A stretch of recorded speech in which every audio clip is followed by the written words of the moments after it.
Hey guys, welcome to a new video. Like, comment and subscribe if you enjoy. Without any further interruptions, enjoy the what if. Chapter 33. Attack of the Clones. Naruto opened his eyes as the flood of information from his shipboard clone came to him.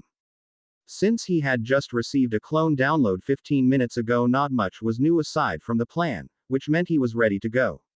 Grabbing the key from his mouth, he maneuvered it in place, the cuffs unlocking with a quiet asterisk snick asterisk. Naruto placed the key back in a pocket, but kept the cuffs on for now. He might still be stuck without even enough room to sit up properly, but at least now he could free his hands at a moment's notice. Now he just had to decide whether he should escape on his own or try for a daring rescue of Robin. These guards were a bunch of chumps, so it was really tempting to just go for it. Frankie, who was busy tapping his feet to some imagined tune, seemed tough enough to include in the breakout. With his help, it should be a cinch to take this place by storm. Naruto's musings were interrupted by noises from the corridor. A door opening and closing. Footsteps on the deck. A few voices raised in acknowledgement. The snap of salutes. Naruto smirked. Sounds like the big guy himself was coming to visit. Naruto waited patiently as the man stepped into view. He was a sturdy-looking fellow in impeccably tailored clothes and a marine officer's coat of rank.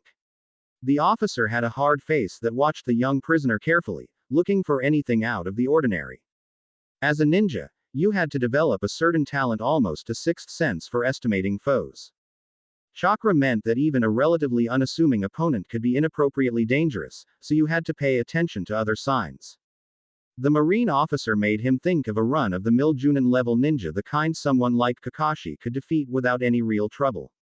In other words, someone Naruto would do his best to avoid, but not an opponent for whom escape or even victory was out of the question if he had to fight. That in mind, he decided to delay the rampage for the moment. As a Chunin, fighting this guy would just take way too much time. He'd get through this conversation, then start wreaking some well-deserved havoc afterwards. When a second man arrived from down the hall, Naruto revised his decision again. This second arrival was tall, thin, and dressed almost entirely in shades of black.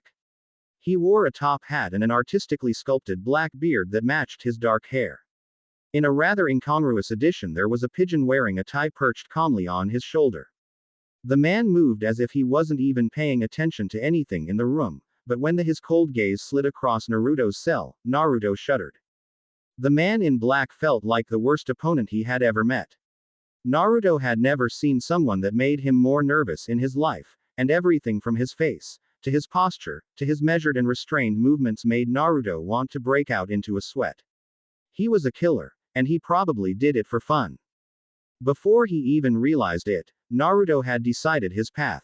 If there were more guys like this on the ship, then he needed to get out of here right away. As the marine officer approached Naruto, the killer approached Frankie's cell. Naruto grabbed control of himself and met the officer's eyes as he began to speak. Naruto, I see you're finally awake. I suppose I should have come down to see you sooner, but I felt it would have been unproductive given that you were out cold. Also, totally unrelated, but jail makes me nervous. I'm Commodore Percival Flounders of Vice Admiral Garp's Third Fleet. This man here is Rob Lucci, an outside talent brought in to help with the heist. Lucci glanced toward the Commodore for a brief moment. I mean, help with security, Flounders corrected himself. Security? My ass, exclaimed Frankie. Rob Lucci, huh? Bunch of traitors kissing butt until you get what you need. And after all those years getting in good with Iceberg, you finally turn around and decide you've got the wrong guy after all. That's super rich, buddy, real. Lucci moved to the cell in a split second, his hand wrapping itself around Frankie's throat before he could react.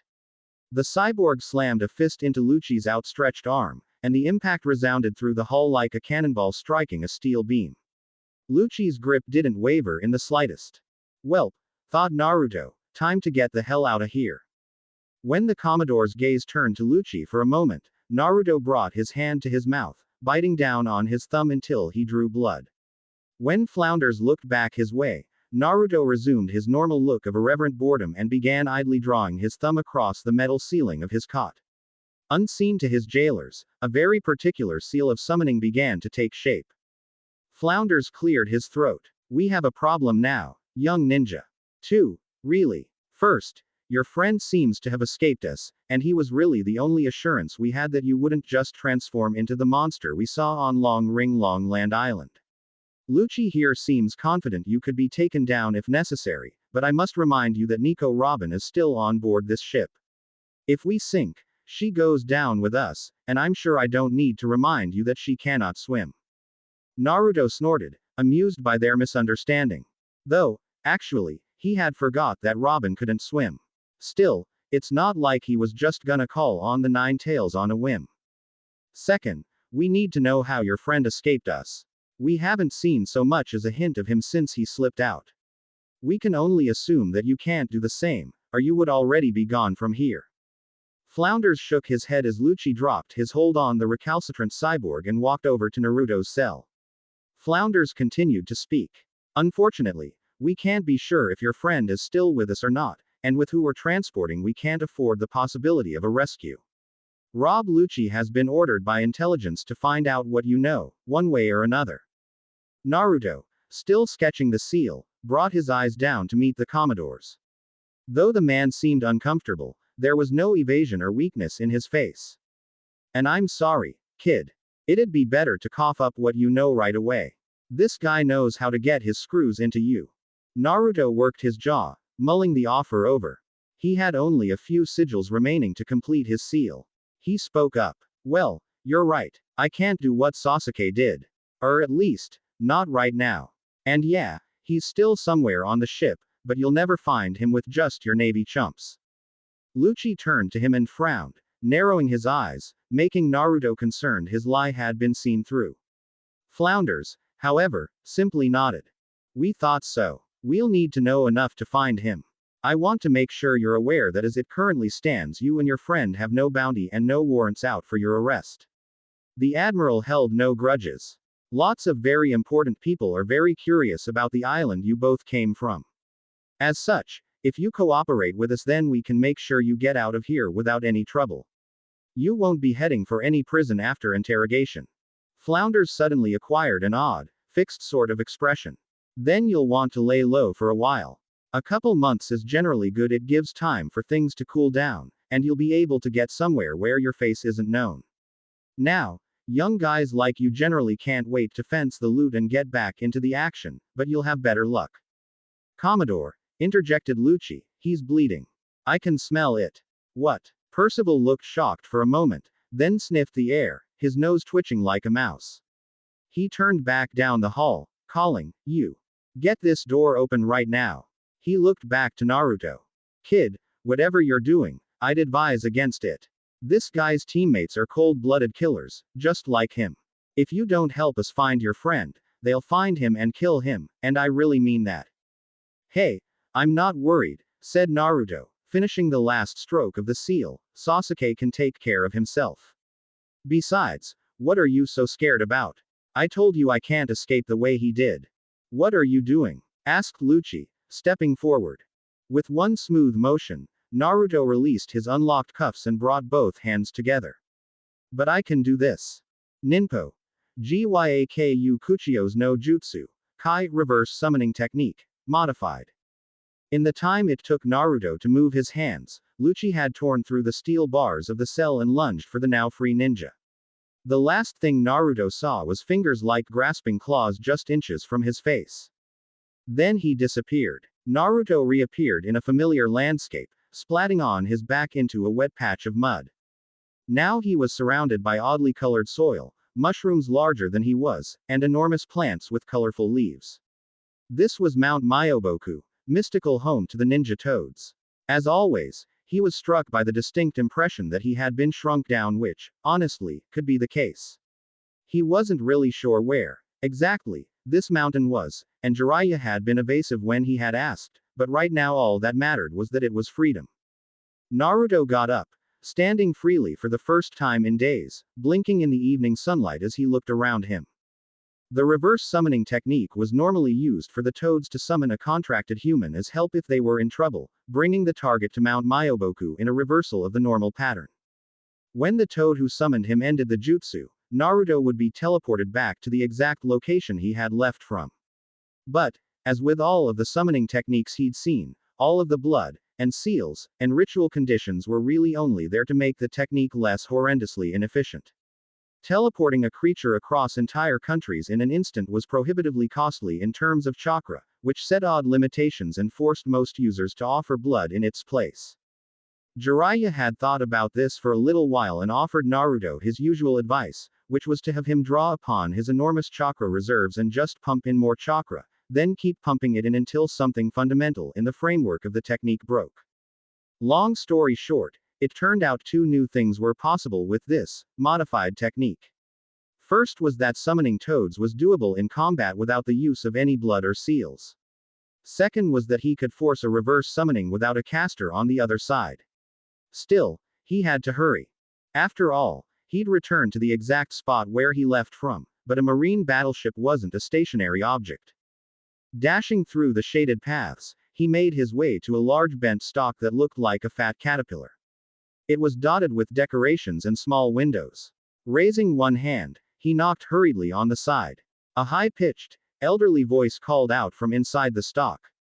"Hold horses. Don't ya know not supposed to interrupt me while my shows are on? Lucky we're on commercials." Naruto had never known what, exactly, the lady toads in this village meant when they talked about their shows, and they refused to elaborate. Soon, a sour face with a warty purple head and similarly purple toad lips poked her head through a window near his head. "Naruto boy, what in the heavens are ya doing here?" exclaimed Granny Shima, the elderly illusion expert who had helped him through his training. "Everyone's in an all-fired uproar looking fair ya." "Hey Granny. Sorry, I really don't have time to explain. I need to cancel the summon in 3 minutes, tops, or my friends will be in bad shape. I need your help." Granny Shima frowned. Just like any other youngster, Naruto always moved too quickly for her. "Alright, we'll do it way. Lucky so cute, boy. What I need? I need some spare supplies and tools right away. And some of my spare clothes. They took everything off of me." Shima grumbled but started to move. "Got storage scrolls in the back. 3 minutes, huh, well, that's just enough time fair commercials anyway. When all this is over, you come back and explain yourself properly, ya hear?" Just a little over 3 minutes later, Naruto popped back into existence exactly where he had left, now about 70 feet over the open ocean. He fell, then landed on the surface of the waves. Quickly scanning about in the sunset gloom, he could just barely make out the glimmer of lights in the distance. He burst into a run, reversing his black and orange jacket as he did so to expose the dark inner lining. Feet slapping against the water, he caught up to the ships after several minutes of sprinting. 3 ships then. The lead was a battleship and was swarming with Lucci and his friends. The 2 at its heels were cruisers, and would be where the rest of the crew was being held. He'd have to take one of the cruisers and hope that the lead ship would be too busy looking for their recent escapees to respond to any disturbances in time. With that in mind, Naruto approached the ship on the right, whipping a kunai deep into its rear end to mark his target to Sasuke. Time to be a big damn hero. Naruto leapt off the waves and slipped into the ship through an open gun port. For the love of everything good in this world, he hoped his new friends were alright. Meanwhile, Third Fleet Convoy. "For the love of everything good in this world," screamed Usopp, "will you two stop fighting everything in sight?" Sanji and Zoro ignored him, each one determined to outdo the other. After 2 days spent recovering from their wounds, their breakout had been horrific in its violence. Now, they moved through the halls randomly, obliterating both any opposition as well as any chance of stealth in their rampage. Unfortunately, the quantity of said opposition was increasing rapidly, and Usopp was being forced to dodge frequent hails of gunfire that the others failed to deal with. Zoro's unpredictable meanderings through the ship appeared to be the only things keeping them from being swarmed to death by goons. Sure enough, a sudden dash through a ventilation room brought them running down an unoccupied hallway just a minute later. Without warning, a door right behind Usopp opened up, revealing a blonde marine that seemed surprised to see them. "Oh, there you are," he said. Before Usopp could retreat, the marine grabbed him and pulled him inside. "Help, I've been kidnapped," Usopp shouted. Cursing their luck, Sanji and Zoro retreated, rushing in after their crewmate. The Marine dropped his captive, ducking and jumping under a series of strikes from the violent duo. Whoa. Whoa whoa. Guys, it's me, Naruto. Stop it, will ya? What the? Naruto. You're okay. How the hell did you get here? Asked Sanji. Not important right now. Look, we've got 2 more ships out there. Robin's on the lead ship, and everyone else is on the other escort. Shit, cursed Zoro, they're not even on the same ship, huh? This place is crawling with guards, and we've barely made any progress to the deck. That's because you 2 meat brains keep slicing and kicking everything you see. Shouted Usopp. What do you want from us? Asked Sanji. We've got to fight our way to the deck, and whoever staffed this cruiser seems to have been recruiting exclusively from Knuckleheads Incorporated. Naruto took one look around the room, his eyes falling on a nearby pile of uniforms. Suddenly, he was struck by an idea. He turned to Usopp and grinned. Hey, I think I have a way for us to stealthily get past the guards. 3 seconds later. What? No, you can't just cut off like that. Hissed Usopp. You think this is some play or something where you can just cut away from the setup and leave the details for the next scene. I know what you're thinking, we put on the uniforms and just walk on by them, right? Why I didn't, started Naruto. Shit, that was your plan? Asked Sanji. Can't say that sounds very smart. I'd rather just keep fighting my way through him, said Zoro. Naruto was wounded. What? No, that wasn't the plan, he lied. Do you think I'm stupid? The others looked at him skeptically for a moment. Well, what was the plan then? Asked Usopp sarcastically. Just throw a bunch of clones at the problem. Naruto went to open his mouth, but was immediately interrupted. Wait, that might not actually be a bad idea. Whirling in place, Usopp cast his gaze across the entire room, taking in even larger piles of unused uniforms. Yeah, not a bad idea at all. Naruto glared at him. Seriously? After all that about cutting sentences off mid-thought, you're just going to say that and not. 5 minutes later. Okay, muttered Sanji as they marched past hordes of alert Marines. I still can't tell whether this is genius or stupidity. Naruto, Sanji, Zoro, and Usopp were moving in formation, hustling down corridor after corridor to abreast, all the while hidden among 20 other uniformed Naruto clones, each one with its hat pulled down to obscure his face. Usopp led the group, having stolen the most impressive-looking uniform that had been available. Boy, was it impressive. A peacock would have looked at it and thought, well, maybe just for really special occasions. As a group, they made for an imposing sight, and other Marines frequently moved to the side as they passed, some even throwing confused salutes their way. Right. Face. Called Usopp, directing them down a nearby T-junction as a group, 2 of the clones carefully shouldering Zoro into the correct orientation. Orders given, Usopp was quick to defend his plan to the rest of them. Well, it's brilliant, isn't it? They're looking for 3 escaped fugitives on this ship right now, and maybe they'll be paying attention to people in groups of 1 or 2, but what kind of nincompoop is going to be second-guessing a squadron of 24 Marines who look like they're going somewhere important? I gotta say, I truly am amazing. Left. Face. The column turned once again. So do you actually know where we're going? Asked Sanji. Of course I do. We're going up to the deck, right? Right. As Usopp spoke, the clones stopped Zoro from turning right. Usopp continued, it's simple. We see stairs, we go up them. Then Naruto gets us over to where Luffy, Nami, and Chopper are. What's the plan to do that again? Asked Sanji, looking around for the original Naruto, then giving up and glaring at the nearest clone instead. The Narutos all suddenly looked a little uncomfortable. Well, I can run on water, so I thought I'd just make a bunch of clones and carry you across. None of you have devil fruits, so it should be pretty safe. Sanji looked like he'd just kissed a goat. Zoro seemed more unpleasant than usual. Hey, I'm not thrilled with the idea either, alright. Naruto said. Sanji cursed. Shit, I don't suppose there's any chance you can teach me to run on water in the next 10 minutes, is there? What, you're gonna pick me up, bridal style and just you know what? I'll just swim. Me too, added Zoro. Usopp shook his head. I'm fine with being carried, thank you very much. I'll be counting on you, Naruto, he said, then shouted, up. Stairs. As one, the assembled group turned and marched up a nearby set of stairs, flattening more Marines to the walls as they went. Upstairs, muttered Sanji, seeming skeptical, you sure that's real Marine lingo? Hey, sue me, I'm doing my best. The crew passed by hull after hull in the labyrinthian marine vessel. Their random wanderings may or may not have been getting them closer to their destination, but they were at least getting higher up. Eventually, they shoved their way into a muster room and out through another exit, running them directly into a man whose muscles were stretching his uniform to problematic proportions. He filled the hallway like a plug, his arms pinned uncomfortably against his sides by the walls and his head bent slightly down as it scraped along the ceiling. Hey, the mountain of a man grumbled, do you not know you are supposed to make way? Usopp hadn't actually had to speak to anyone else so far, so this was something of a wrench in his plans.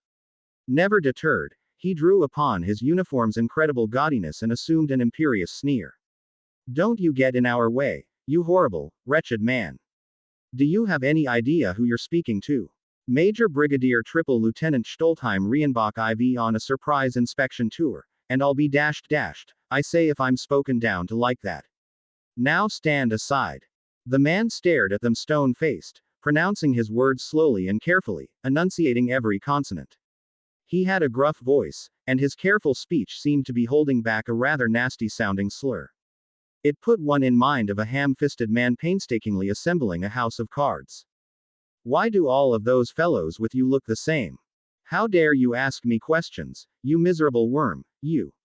And as if you don't know the answer right away. Everyone knows that the people from Nin Nin Island are the product of vicious inbreeding. All of the Naruto clones turned to glare at him in unison. Meanwhile, a muffled voice wormed its way from behind the human-shaped hallway obstacle, and the man in front of them slowly rotated his head to listen to whoever was behind him. Captain, they've just discovered a laundry room in D section that's been raided. Oh, really? Grumbled the man. Slowly, he swiveled his massive neck back around, his neck clicking and his beady eyes fixing them with his shining stare.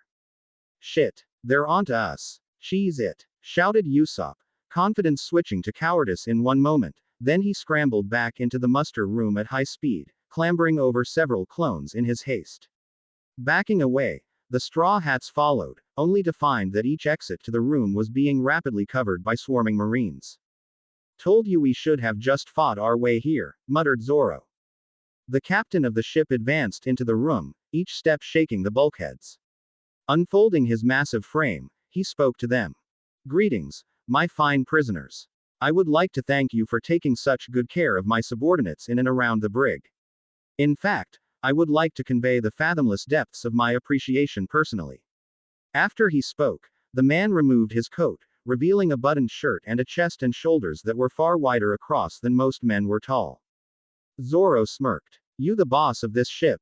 Boss. The man rumbled. There is only one boss around, and he is not currently present.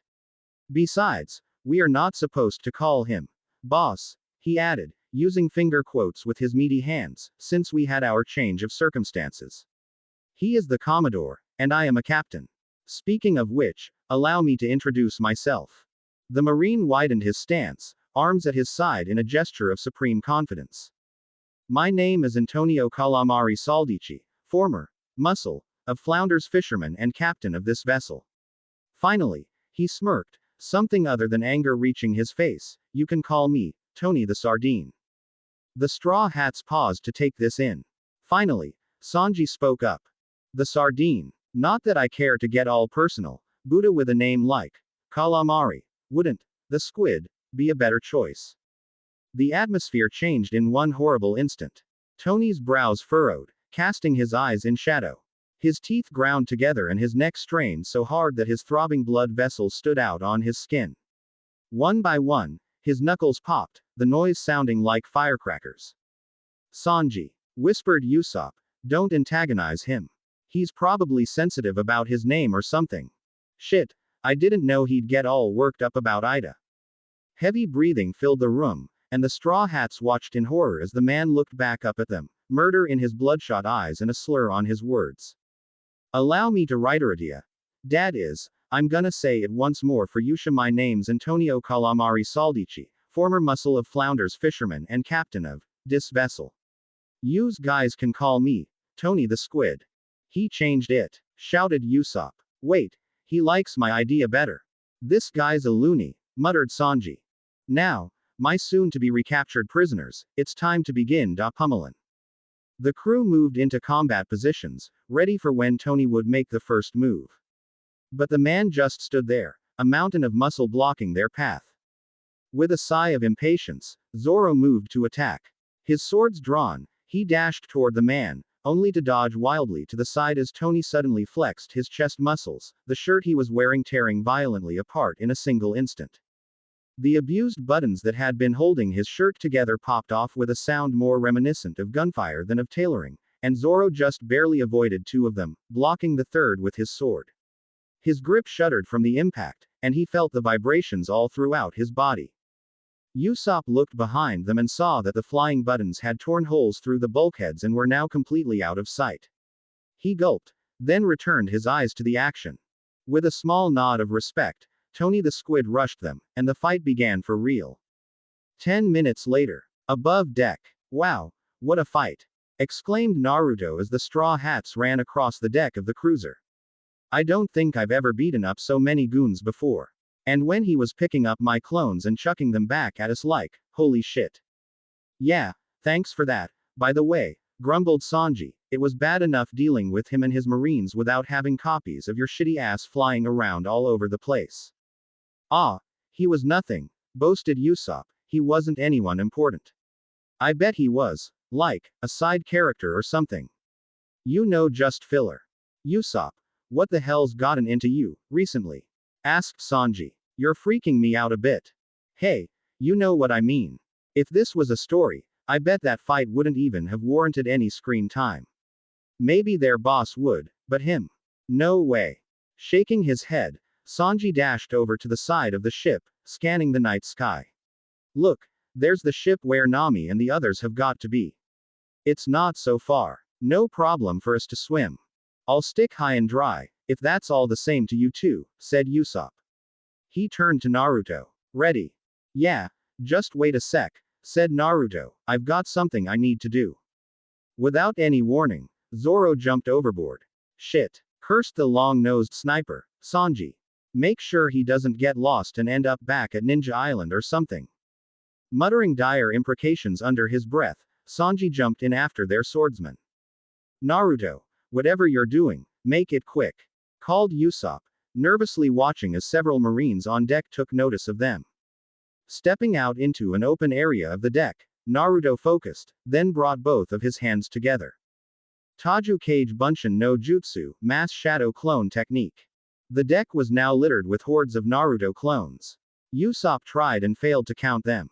Everyone, shouted the original, man, you know how much I hate ending up as the real body sometimes. As Usopp watched the speech in disbelief, the clones laughed as one. Naruto continued. You guys always get to do the real fun stuff and I have to experience it secondhand. It's just not fair. Alright, guys, you know what we gotta do. The clone army shouted, raising their fists and cheering. Tear this place to pieces. Cheer, kick him in the balls. Cheer, make them regret ever taking me on. Cheer.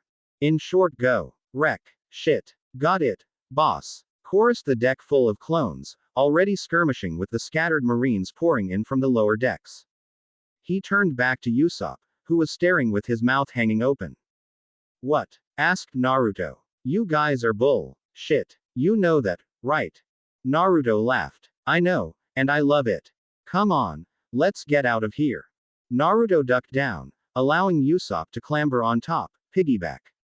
Together, the two of them jumped off the deck, landing on the water below. The other ship was lit up in the night waters.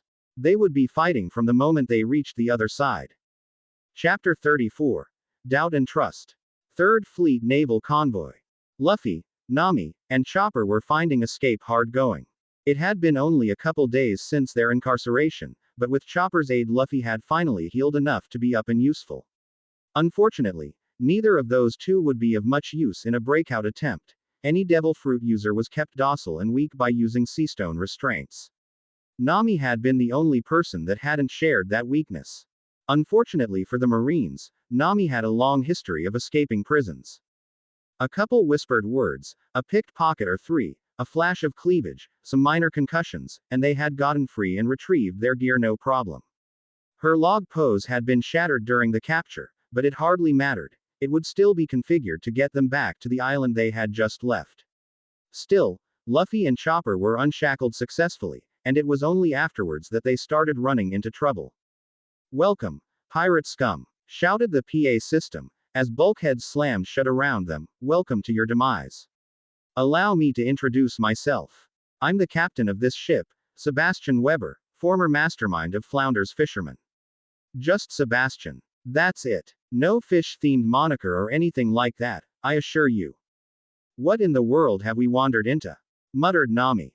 "I'm sure you're wondering right now just what kind of trap you've wandered into, yes. Of course you are. I've accounted for every last one of the details of your group, and made a plan for each of you in your turn." Growing impatient, Luffy struck the nearby bulkhead with a fist, crumpling the wall outward, but only to a certain point. "For example, the reinforced walls. If you think you can outwit my layers upon layers of traps, then you're welcome to try. I assure you, I have prepared for every contingency." "Namiya?" asked Chopper. "What do we do?" Instead of Nami, it was Luffy that spoke. "We're getting out of here, and then we're going to find everyone else.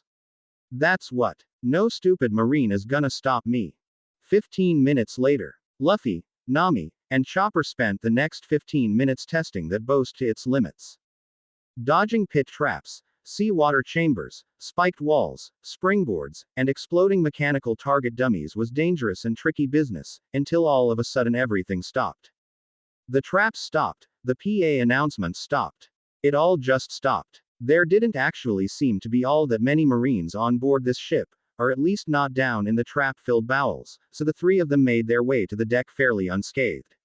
As they did so, they passed by the bridge, which had been turned into some sort of elaborate control room filled with mechanisms and gizmos. It also contained a shouting man standing before a control panel that showed videos of room after trap-filled room. "I bet you're wondering how we trained those sharks, aren't you? How and why? Oh, but once the ceiling descends upon your heads, I think you'll find jumping into the shark-filled pit a bit more enticing." The dark-skinned man wasn't speaking to anyone in particular, and the PA system was clearly non-functional. Instead of the microphone, the man was shouting into a cup of coffee. The three straw hats looked around in confusion for some enlightenment, and found Sasuke lounging in the corner. His crimson eyes had deep bags underneath them, but the young ninja wore a genuine smile. "Yo," he said, waving a lazy hand. "I've had a long day, so I'm just gonna keep sitting down if you don't mind." "Oh, but who would be so cruel as to grease the chute?" asked the Marine captain to his coffee mug. "Why, since you've fallen down that way, you may find the room you're in now to be rather familiar." "That's right. Back to square one." The man began laughing with genuine pleasure. Luffy, Nami, and Chopper just stared in confusion. "What's up with him?" asked Luffy. "Does he have the sea madness?" "Sea madness?" cried Chopper. No, he's fine," reassured Sasuke. "I've been feeding him an illusion for a while. Nothing too complex, it just shows him what he wants to see. I think he's used to things going according to plan, so it's pretty easy to keep going." Nami shook her head and muttered a quiet, "Bullshita," causing Sasuke to grin widely at the woman's praise. "Surely you won't have to deal with the rushing seawater a second time, right?" asked the captain. "Oh, but let me tell you of the ingenious series of pumps we set up for just this occasion." "Is he going to shut up?" asked Nami, pointing to the enthralled captain. "Do the rest of the crew know he's not all there?" "Well, they don't really know yet. I let him give a real order every now and again, but I bet they'll figure it out soon. And, yeah, I guess we can shut him up now that you three are here." As Sasuke stood up and prepared to gag the man, the window from the outside shattered, and Naruto blasted through the opening. "Dynamic entry," he shouted, drop-kicking Captain Weber in the face. The man flew into the opposite wall and collapsed to the floor, unconscious. Still wearing the same tired expression, Sasuke tossed the gag over his shoulder. It fluttered uselessly to the ground. "Hello, Naruto," he said, dripping with sarcasm. We had the situation well in hand, as you can see. Naruto got up from the ground and shook the glass off of his jacket. Yeah, but I always wanted to do that. How many times am I gonna get that chance, you know? You said it, man. Shouted Usopp, stepping in from the open window. That was awesome. Chopper and Luffy screamed in agreement. See, someone appreciates me around here. Laughed Naruto. Sasuke chuckled. Walking over, he wrapped his arms around Naruto in a hug. Good to see you're alive, dork, he said, as Naruto returned the gesture. Right back at you. Eventually, Asadan Sanji and Zoro joined them on the ship, and they could begin the process of properly capturing this ship. With the help of Naruto's clones, the relatively few Marines were driven off the automated ship and into the ocean, forcing the other cruiser to abandon its limping pursuit to retrieve the castaways. The Straw Hats kept the captain tied up below deck, however, in case they needed a hostage. Reunited, the crew began getting themselves in order, retrieving gear and replenishing ammunition as necessary. Nami quickly had them on course to follow the lead battleship at full speed. The cruiser was both fairly automated and more nimble, and they soon began to catch up. We're getting close all right, said Sasuke, 20 minutes later. Maybe close enough for Luffy to get over there. Everyone ready? Asked Nami. I'll help keep the ship on course, but once we get up there you'll need to grab Robin and get out quick. Everybody nodded, voicing their assent. Luffy stepped up to the prow without any more prompting. I'm going in right now, he said, pulling one arm back in preparation to reach out to the Navy battleship. Hey, wait, we're not, shouted Naruto.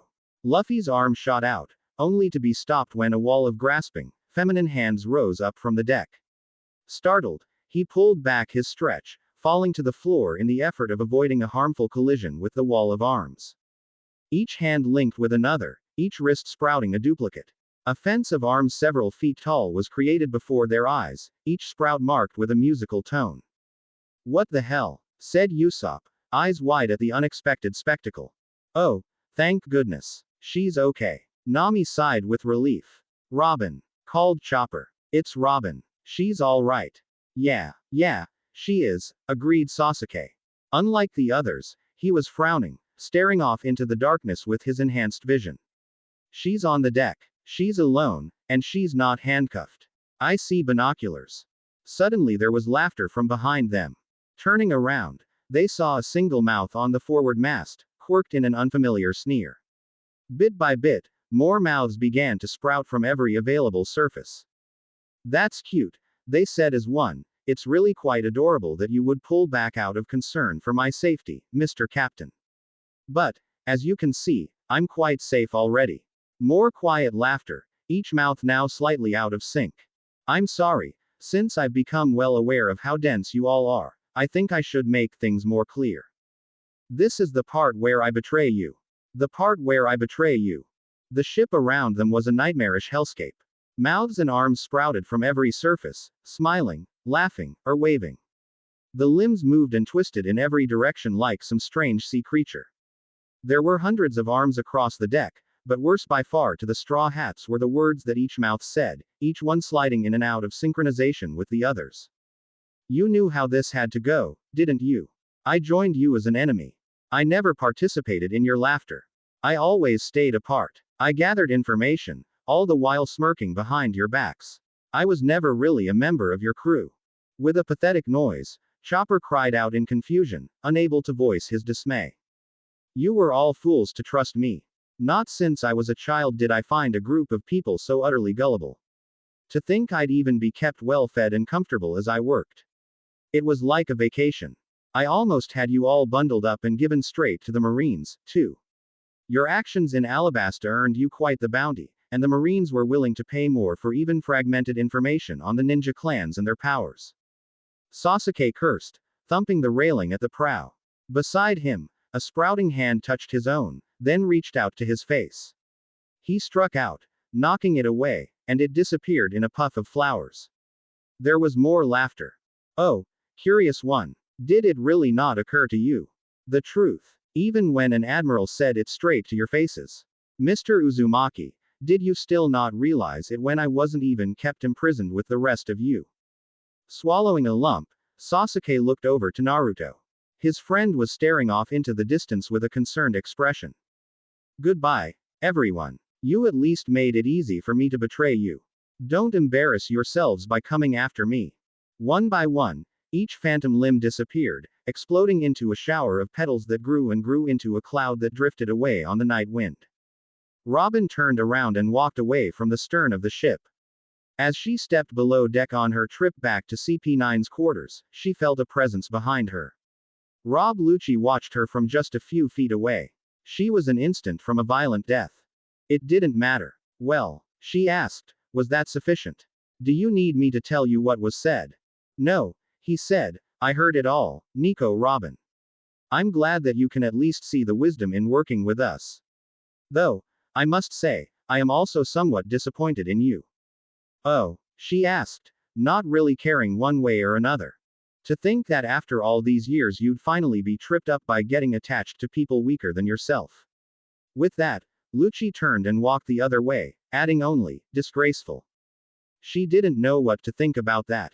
15 minutes later, Nami soon had the ship turned around. Their cruiser would get them back to the Mary before too long. Of course, there were some objections from the crew. No, they were making her say that. Yelled Chopper, tears in his eyes. She wouldn't have done that. She just wouldn't. Sorry, little guy, said Sasuke, there wasn't anyone else around her.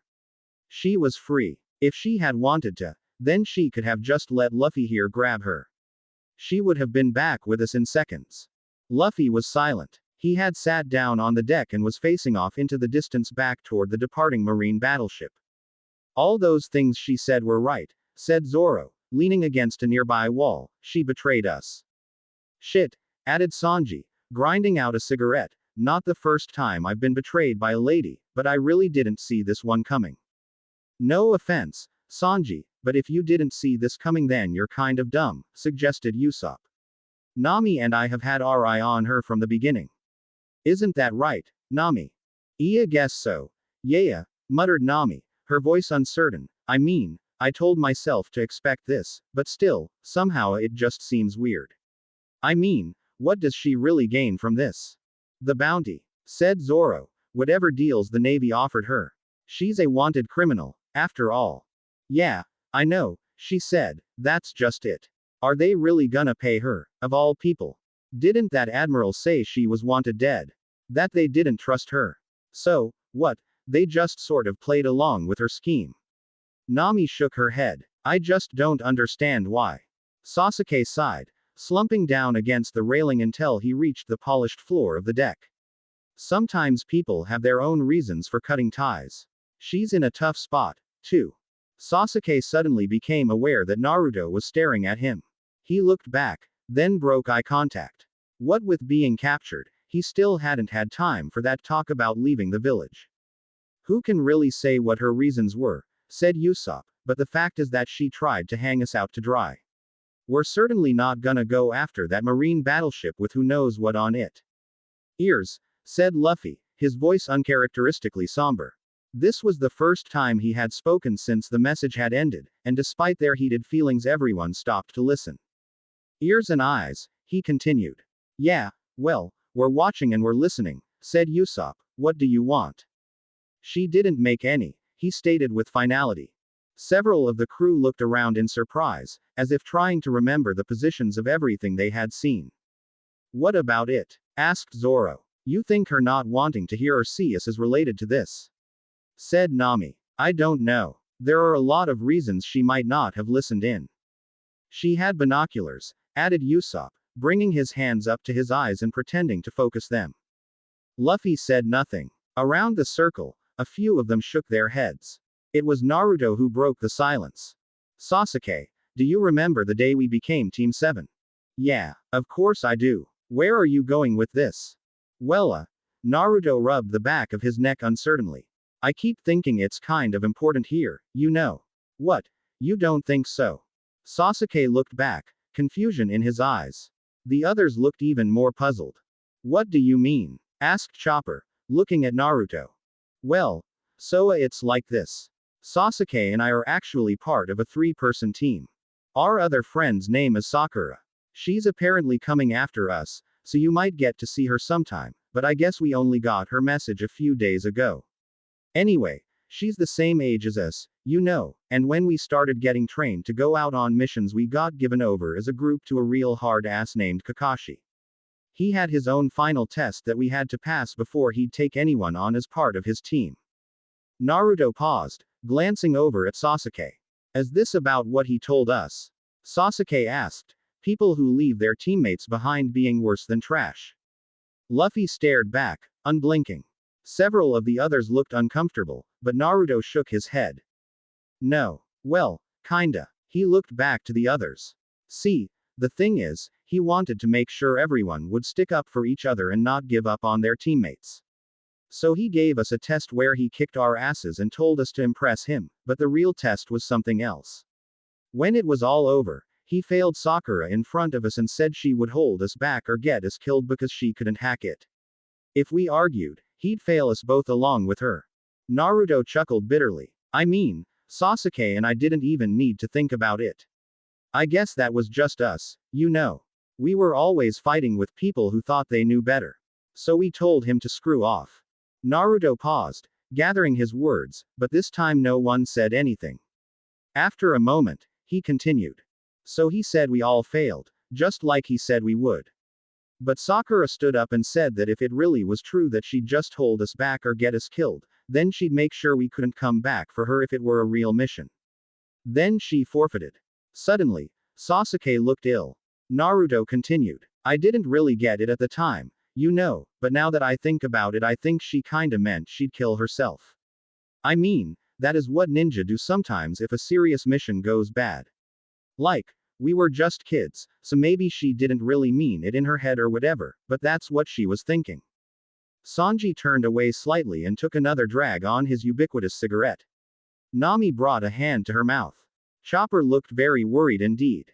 Luffy continued to stare, focusing completely on Naruto. Surprising everyone, it was Zoro that spoke next. You think she's planning on killing herself? I was on that ship with Robin, you know. I wasn't near her, but I met some of the people the Marines brought to escort her to wherever they're going. I can't be sure, but this guy seemed bad. Real bad. He nearly killed me in a couple of seconds, and apparently he had friends. I wouldn't be surprised if she tried to get us away from them so we wouldn't get killed. Shit, murmured Sanji. Nami, said Luffy, standing up and walking to the prow, get us back on course. That's enough for you? Asked Sasuke, sitting back up and facing Luffy, that conjecture. It's just a story. You don't want to know more.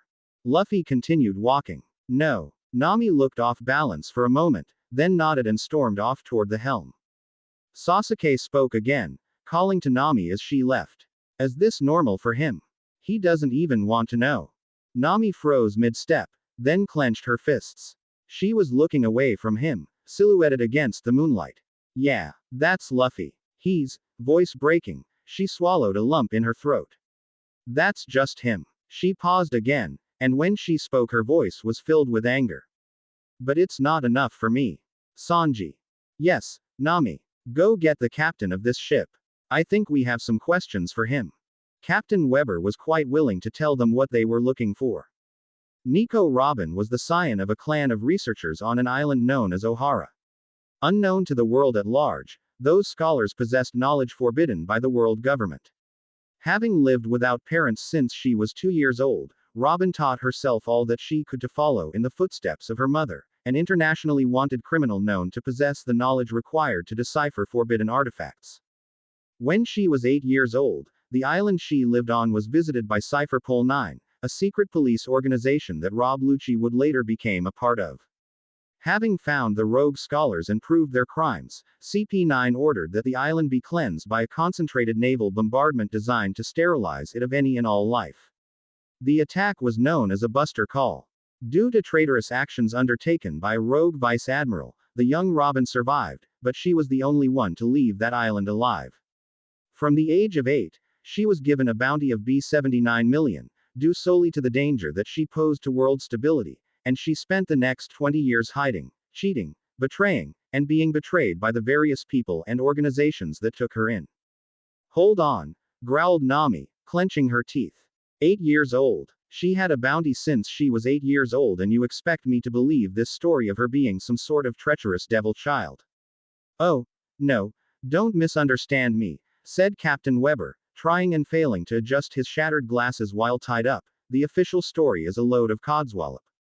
Excuse me, asked Nami. With a bounty that high and such an absolute term of justice, it's miraculous she survived at all. There was never any other option for her besides death. Trust me, as a former criminal I can certainly see that much. If you're former criminals too, started Sasuke, then how did you get recruited while she gets the short end of the stick? We kept our identities completely unknown for years until Vice Admiral Garp caught us. He's far more forgiving than most, and he decided to give us another chance. We'll never forget what he did for us. Off by the bow, Luffy twitched, but no one else noticed it. So you just stand there and follow these orders? Asked Sanji. Just because people know about who she is, you're gonna participate in pushing Robin into this? I don't see what else I'm supposed to do, he said. Nothing I've said changes the fact that she's dangerous to the world. By the way, would you happen to have a cup of coffee, or some tea? Nami slapped him, his ruined glasses skittering across the floor. Dangerous. Because she knows something she shouldn't. That sounds like your problem, not hers. Sebastian cradled his cheek against his shoulder for a moment. How painful. Listen. No one knows for sure what's on those poneglyphs, or rather, only those highest in the chain of command could. But some information has slipped. 1,000 years ago began a period of 1 century that was lost to history entirely. Some of the poneglyphs detail information on that time period that could presumably destabilize the current world order completely. Some have information on weapons that would engulf the entire world in war. You're saying, said Sasuke, that her knowing your government's dirty laundry means she needs to be assassinated? Huh, I guess I should feel naive for thinking things might be different out here. Your government. What an odd phrase. It's your government as well. What? Our government? Asked Sasuke. Yes, of course. It is the world government. It's the government that holds the entire world and its order together. Even for islands in rebellion, or those that have fallen out of contact for a time. Even your island is just a part of something much greater, and it will eventually be reclaimed for the greater good of the world. Sasuke burst out into laughter. Surprising even himself, he didn't stop laughing. As the others stared at him, he walked off, still cackling, until he was out of sight. Sasuke, said Chopper, sounding very worried. Should we go after him? No, said Naruto. No, he'll be fine. Nami interrupted, still focusing on Sebastian. Don't think I've forgotten you. There's still something you have to answer. If Robin turned us in to save herself, would they take the deal? Would they let her live if it let them capture us? Sebastian looked stunned. I don't know what you heard out here, but that's the most preposterous thing I've ever heard of. There's no way a woman like Nico Robin would believe something like that after all those years of evading the Navy. Maybe a pirate might think in terms of bargains and looking the other way, but the Navy wouldn't compromise on such an issue in her situation. So, she'll be headed for Enies lobby. When understanding didn't dawn on any of their faces, Sebastian sighed and continued. Enies lobby is the penultimate destination for criminals on the Grand Line. It is an unbreachable fortress filled with thousands of Marine soldiers, and criminals will be brought before the judges there for their trials. When they are found guilty. You mean, if they are found guilty, right? Interrupted Sanji. Sebastian's eyes were evasive for a moment. Yes, of course. If and when they are found guilty, they will pass through the Grand Courthouse to the Tower of Justice, which is owned by the Cipher Pol organization, and then sent across the Bridge of Hesitation. From there, the Great Sea Gates will open and let the prisoner through to the unconquered vortex that connects Enies lobby to the bastion of marine power, Marineford. But she will be going directly to that vortex's third destination, the inescapable prison, Impel Down. Located under the sea, being sent there is a death sentence. As the crew absorbed this terrible statement, he added one more on top of it. After you turn this ship around, they have an insurmountable lead. They'll arrive at Enies lobby before you possibly could. Guarded by Cipher Pol 9 and nearly 10,000 Marines, I'm afraid that she's already as good as dead. Captain Weber was summarily stuffed back below deck, since no one wished to talk to him anymore. In the aftermath of his declaration, there was a great deal of confusion among the crew. Could they rescue Robin? Could they convince her to return? How could they break into a marine fortress?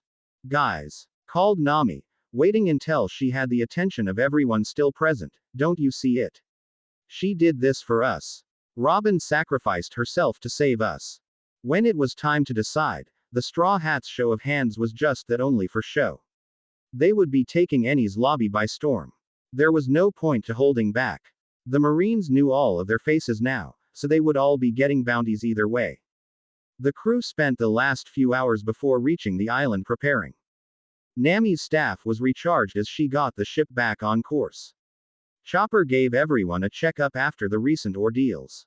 Sanji prepared the first decent meal they had had in days. Usopp began tinkering on a new slingshot using the mechanical parts in the store rooms. Sasuke took a well-earned nap. Naruto helped out here and there with his clones, ensuring they had enough hands to pilot the ship. Zoro, sensing they were heading into a storm, meditated on the trials ahead. Luffy sat at the ship's prow and stared forward while unwrapping his bandaged limbs, his gaze never wavering. When one of Naruto's clones passed by, he could swear that he saw the young captain steaming, the air above his skin shimmering slightly as if from an intense heat. Naruto shook his head, and then it was gone. They arrived at Enies lobby 3 hours later. End of Part 2. Chapter 35. Part 3, Taking the World by Storm. Part 3. There were those that called Enies lobby a bastion of justice. There were those that called it a symbol of oppression. The one fact that everyone could agree on was that Enies lobby was impressive. It was also a mockery of everything that Naruto and Sasuke had thought to be true about the world they lived in. Simply put, the island itself was a city-sized slab of rock suspended in the air over an immense hole in the ocean. It defied common sense and natural law equally. The island had only one natural connection to the outside world, a single slim finger of rocky land that supported the far larger central island, serving as its one and only anchor to the sea shelf. Ships, as well as the Great Sea Train, could dock at the point where that finger of rock submerged beneath the ocean, but sailing anywhere else meant either crashing into the great defensive fence that surrounded the island, or falling into the endless waterfall. Sasuke tried to ask why the waterfall basin didn't just fill up with the ocean, but no one had any explanation that didn't leave him scowling in irritation. For that matter, the Straw Hats knew when they were approaching Enies lobby because the sun, which had just finished setting, suddenly rose again. When Sasuke had started asking bewildered questions about how this could be possible, the rest of the crew had shrugged and said something about afternoon islands, and how on some islands in the Grand Line it was just always daytime, no matter what time of day it actually was. Eventually, Sasuke gave up on his naive attempts to argue the concept of a round planet rotating underneath the sun, but on the inside he just felt like swearing. So it was that the Straw Hats came to land at the docks just half a mile away from the marine battleship that they had been following so fruitlessly before. Despite their expectations, the Navy ship did not fire or move to engage them. Numerous soldiers glared at them from a distance, but nothing more happened, even when Naruto began taunting them. Bolstered by this sudden display of good luck, the Straw Hats immediately advanced along the approach to the city of Enies lobby, only to find that combat had already begun. They had been beaten to the punch by the arrival of a small army of thugs known as the Frankie family, who were here with 2 enormous sea monsters in an attempt to retrieve their imprisoned boss. Luffy ignored all of this, charging in at maximum speed and scattering all resistance. None of this was truly important to Naruto and Sasuke, however. While the rest of the Straw Hats began their assault on the gates, the 2 ninjas would have a very different job to do. Enies lobby. Marine battleship. It was several minutes after the Straw Hats had departed the docks that Commodore Flounders boarded his subordinate's captured ship and rescued Captain Weber. The man was bruised, but had survived his encounter with the notorious pirates more or less intact. When Weber asked why, exactly, the Commodore had refused to engage either set of invaders as they had landed, Flounders had responded by slamming one gloved hand into a bulwark. His veins were displayed against the muscles of his neck as he restrained himself from any further display of violence. Captain Weber, he said, Biting back his words, we are currently under the jurisdiction of naval intelligence, and we have direct orders from CP9's chief Spandam that we are in no circumstances to interfere or offer aid. It seems he lacks confidence in us after the recent breakout, and he wants credit for this incarceration to lay solely on his shoulders. The little goblin actually said that last part out loud. Sebastian chuckled. I see. Well, then. Are we to retreat and rendezvous with our missing ship? No, grumbled the Commodore. We're staying here. Why? Flounders stared off into the distance at the far-off view of the Tower of Justice, mighty and regal, as it presided over the city. Slowly, he shook his head. Because we need to be ready for when he screws this up, he said. Ennie's lobby. Tower of Justice. CP9 Director's Office. Cipher Pol 9 was a fearsome institution with both a prestigious history and an undeniably incompetent leader. CP9's chief, Spandam, was a man whom no one could love except for himself. He was an ugly, weak, selfish, narcissistic, megalomaniacal, cowardly sociopath who not only lacked any positive character traits at all, but to whom any such traits were completely alien. Surely even his own mother had filed for emancipation as soon as he had clawed his way from the womb. So, of course, Spandam had rapidly and efficiently climbed the ranks of power in world government politics. Those same character traits made it the most natural thing in the world for him. Now, Spandam looked over the assembled members of his legendary force of assassins, grinning without reservation. My faithful subordinates, he said, his scratchy voice aggravating the nerves of everyone present, we stand at the end of a long and successful mission. Thanks in part to all of you, I am sure to be promoted. Rejoice. Rejoice in my promotion. Now, I know it has been many years since CP9 has all gathered together, so why don't we all reintroduce ourselves? First of all, started a weaselly-looking bald man in a gaudy red plumed hat. My apologies for interrupting, but I'd just like to thank all of my wonderful seniors here. It's an honor to finally be part of this group. C. Weasel. Nero. Occupation. CP9 Intern. Power level. 215. Who is this man and what is he doing in our briefing room? Asked Rob Lucci. I don't recall seeing his face before. Manslayer. Rob Lucci. Occupation. CP9 Assassin. Power level. 4000. Don't mind him, Lucci, said the repulsive man wearing a leather corrective mask. He's here as a favor to a powerful friend. Treat him kindly, will you? Waste of skin. Spandam. Occupation. CP9 Chief. Power level. 9. Hey, should we really be sitting here chewing the fat? Asked a well-tanned young man with a right-angled face. All those young'uns are assaulting the island as we speak, you know. The Killing Breeze. Kaku. Occupation. CP9 Assassin. Power level. 2200. Yo-yo. Yodeled a massive man with white kabuki face paint and a mane of wild, light pink hair. Don't underestimate the power of. I say, the power of this fortress. If those despicable pirates truly wish to walk the path of blossoms to the stage, then with my dear mother's blessing they shall be swept away as if by a divine wind. Leonine Sage. Kumadori. Occupation. CP9 Assassin. Power level. 810. God. Shut your damn warbling face, you freak of nature. Cursed the man with the Fu Manchu mustache and long, black, cute hair. I don't need you reminding me that I won't get to sink my teeth into their bodies today. Hunting Wolf. Jabra. Occupation. CP9 Assassin. Power level. 2180.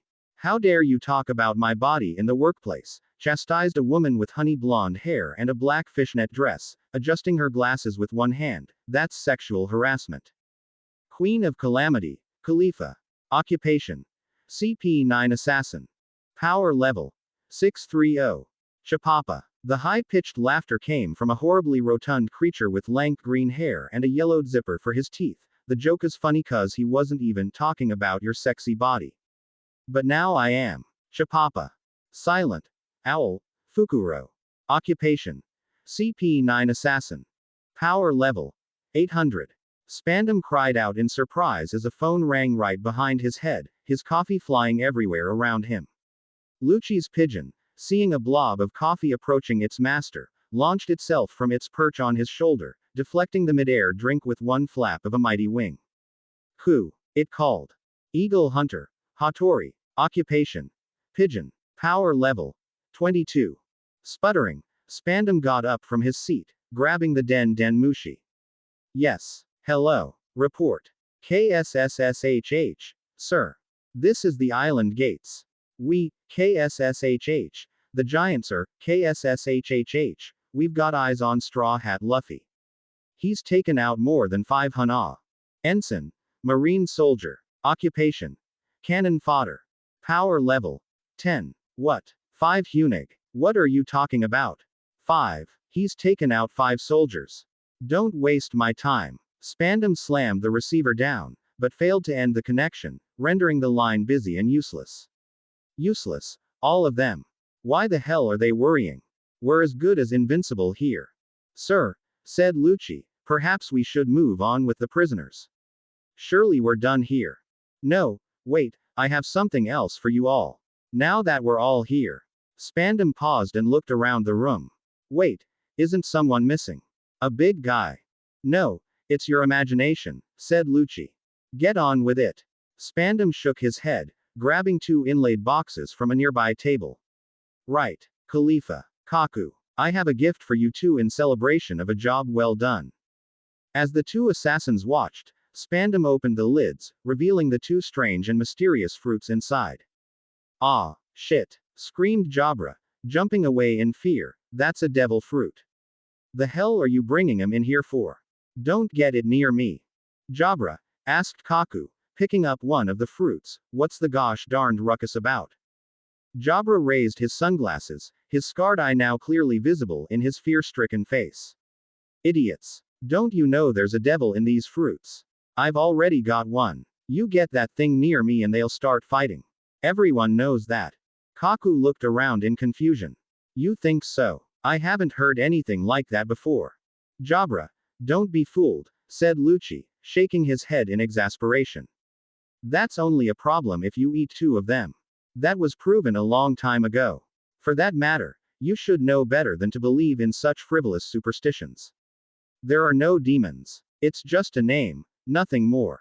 As Jabra sputtered and sweated, the 2 agents with the devil fruits nervously eyed their new prizes. These fruits could change their lives, and even Spandam didn't know what was in them.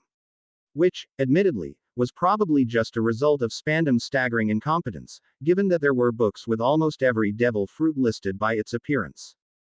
Nevertheless, it wasn't like it would make them weaker. Picking up a knife and fork, Khalifa and Kaku ate the fruits.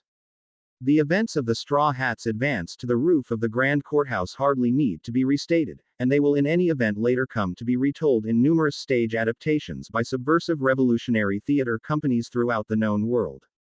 The overwhelming number of Marine soldiers were defeated in the dozens by the advancing efforts of Straw Hat Luffy, but it all served as mere backdrop to Usopp's accomplishments, as he recognized that the 2 giant gatekeepers Oimo and Kashi had been kept in eternal servitude by a lie. Step by step, the entire island fell as territory was lost until even the Grand Courthouse's judge, jury, and executioner was ground beneath the joint advance. This assault might have gone quite differently, too, if the most powerful defenders on the battlefield, CP9, had been allowed to sortie. Alas, they were led by a buffoon.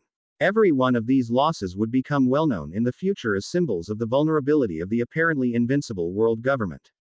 And, of course, regardless of one's pro-government or revolutionary sentiments, in a couple years' time it would become difficult, if not impossible, to find someone who didn't know how this particular assault ended, even if they knew nothing else about it.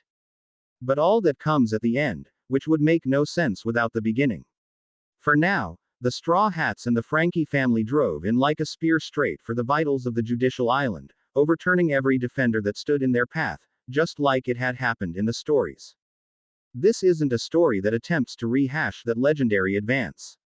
This tale has a slightly different focus. Meanwhile, Eni's lobby. Sasuke asked Naruto. All around them the 2 boys could hear the deafening roar of falling water. The ground beneath their feet was solid, featureless rock, that was only adorned by the occasional patch of slippery moss. Yeah, Naruto, replied Sasuke, stepping carefully as he tried to avoid looking at what was looming above them. This place is weird, said Naruto.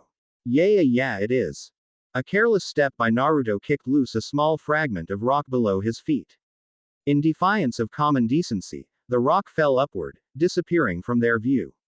Unable to help himself, Naruto followed its path with his eyes.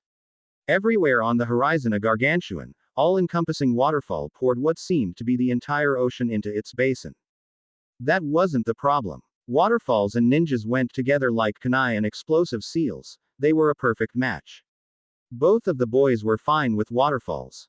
It's just that they generally preferred their waterfalls to be pouring downward rather than, say, upward. The two young ninjas were suspended underneath the island of Eni's lobby, moving upside down along the rocky underbelly. With gravity no longer their friend, they relied solely upon their chakra to keep them stuck onto the ground beneath their feet. If they lost concentration for even a second, they would find themselves plummeting into the swirling tempest of ocean water that roared above their heads. As it turned out, despite being one of the most well-guarded fortresses in the world, Eni's lobby had never been built to protect against ninjas. So, where does all this water go, anyway? Asked Naruto, rehashing Sasuke's earlier arguments. I mean, I know what I'm seeing, but can you even have a waterfall in the ocean? In real life. Sasuke grit his teeth. Naruto, I really wish you wouldn't bring this up right now. Yeah, but, really. Normally a hole in the ocean gets filled in by water and it just becomes, more ocean, right? Where's the water going? Gee, I don't know, Naruto. Maybe it goes off to fairyland, or the clouds, or maybe the world's really a big turtle or something and it drinks all the water, or whatever other ridiculous explanation the people out here have for how their world works. Naruto laughed. Man, this is really bothering you, isn't it? You were the one who suggested we try going underneath, you know. You don't worry about me, muttered Sasuke. Worry about yourself. Me, I'm fine, man. I can run upside down all day. Yeah, but the last time you said that you ended up falling off the cliffside half an hour into the stakeout. Do you see that whirlpool? Do that here and you'll drown. Hey, that was a sneeze, man. Cut me some slack, I'm a lot better now than I was then. Come on, said Sasuke, we need to pick up the pace. Everyone's counting on us to get ahead of Robin's jailers. Slowly acclimating to the upside-down terrain, the two ninjas increased their speed. It wouldn't be long before they reached the other side of the island where the Tower of Justice lay, and then the really tricky stuff would begin. Everything that was happening above was little more than a distraction for what was going on below. With grim determination, the two young men readied their ropes. Tower of Justice. Director's office. Robin had been beaten, slapped, and dragged across the floor by her seastone handcuffs, but the thing that hurt the most was the reminder of what she had done. What she was. At every turn she had been forced to relive how the Straw Hats had abandoned her. Of course, she herself had prayed that the group would avoid death by abandoning her, but it still devastated her to know just how quickly she had been able to crush the last seeds of her silly friendships. It had only taken a few words, and now she had to deal with the consequences of having that hope torn from her grasp. This was it. She has finally reached the lowest point in her life. Then the CP9 briefing room had shaken from an impact, and she realized the miseries available to her could drag her down just a little bit lower. ROOOOOOOBIN. Screamed a very familiar voice. Luffy was here, bringing her face to face with the consequences of her failure. In her weakness, she hadn't driven them away, and now they were going to die right in front of her eyes. What the hell? Screeched Spandam, rushing over to the windows. Straw Hat. He got past the soldiers. Did he just dash straight here without fighting anyone? Lucci, do something about this. Lucci let out a sigh. We have an intern. Let him take care of it. Nero was already up, a confident smile on his face. I'll be back in a minute. Saying this, he dashed to the balcony and leapt off toward the grand courthouse. 5 seconds later, Nero came crashing back through a window, slamming into the wall in a shower of glass and then sliding bonelessly to the floor, completely unconscious. Lucci closed his eyes. How very prompt of you. ROOOOOOBIN. Screamed Luffy again, still from the roof of the grand courthouse. Bu-wah, cried Spandam. How the? What the? He was a superhuman. He was nothing, said Lucci, contempt dripping from his voice. While Spandam dealt with the throes of a mild panic attack, Frankie turned to Robin. Though she was restrained with just a pair of seastone cuffs, Frankie's entire torso was wrapped in thick chains. There was no easy solution when it came to imprisoning a cyborg. "Hey Eladia," he whispered. "I don't know what kind of deal you think you made with the government, but it should be pretty damn obvious by now that that spanned ass isn't gonna honor it." Robin clenched her teeth, her nails digging into her palms. "Why the hell are you looking so damn depressed?" he continued. "No offense, but you're acting like a worthless piece of crap here. You afraid your friends are gonna die or something? They're already here, aren't they? That means that ship's already sailed. They're either gonna win or they're gonna lose, so for you it's time to shit or get out of the kitchen, you understand me?" Robin swallowed, still saying nothing. "Okay then, fine. At least, I'm gonna get the hell out of here, and if I can drag you to your friends by force, then all the better, huh?" Finally reaching a decision, Spandam concluded his freak-out session and segued directly into giving orders. "All right, we're getting out of here. Let's bring the prisoners straight to the gates of Chief Spandam, sir," shouted a nameless henchman nearby. "Look at Frankie's ass. It's enormous. What the hell are you, a Gia?" It was the truth. Frankie's rear end was ballooning to ridiculous proportions, now at least 10 feet wide and still growing as the seconds stretched on. "Hey, Spandaman," said the cyborg, looking over at the CP9 chief with the eyes of a man who had nothing left to lose. "I've come to a decision. A life in prison is a life not worth living, so I've chosen self-destruction instead." "Ah, no. What's happening?" screamed Spandam. "Sorry, but it's no use talking me out of it," said Frankie, rocking gently back and forth on his expanding keister. "It's far too late for that. I'm afraid everyone in a 3-kilometer radius is already in range of my ass blast." Spandam continued his horrified search for safety as Frankie counted down from 3. Rolling over, the cyborg grasped Robin between his legs. Then, he exploded. Coup de bout. A catastrophe of vented air blasted Spandam and every one of the henchmen away, and Frankie and Robin rode the aftermath straight out of the building. They crashed out onto the balcony in a heap, Frankie's chains shattering from the force of the explosion. Ahead of them they could see the several hundred-foot gap that separated the Tower of Justice from the mainland. In between the Tower of Justice and the Grand Courthouse roof there was nothing but a long drop into the ocean. "Ha!" crowed Frankie, standing up and helping Robin to her feet. "Awesome. I've still got just enough cola to get us to the other side. You ready for this, lady?" Over on the Grand Courthouse roof, Luffy caught sight of them. "Roobin," shouted Luffy. "I see you. I'm coming over there right now." "No," screamed Robin, staggering over to the edge of the balcony. "Get out of here. You're worthless to me, Luffy. I don't ever want to see your faces again." Frankie's jaw dropped. "Lady, what the hell are you smoking? Don't you?" Whatever he would have said was interrupted. The square-nosed Kaku shot like an arrow out from the briefing room, slamming Frankie into the stonework with a flying knee to the small of his unarmored back. Crying out in pain, Frankie went down to the ground in a squirming heap. "Leave me alone," Robin shouted down across the empty void that separated the Tower of Justice from the mainland.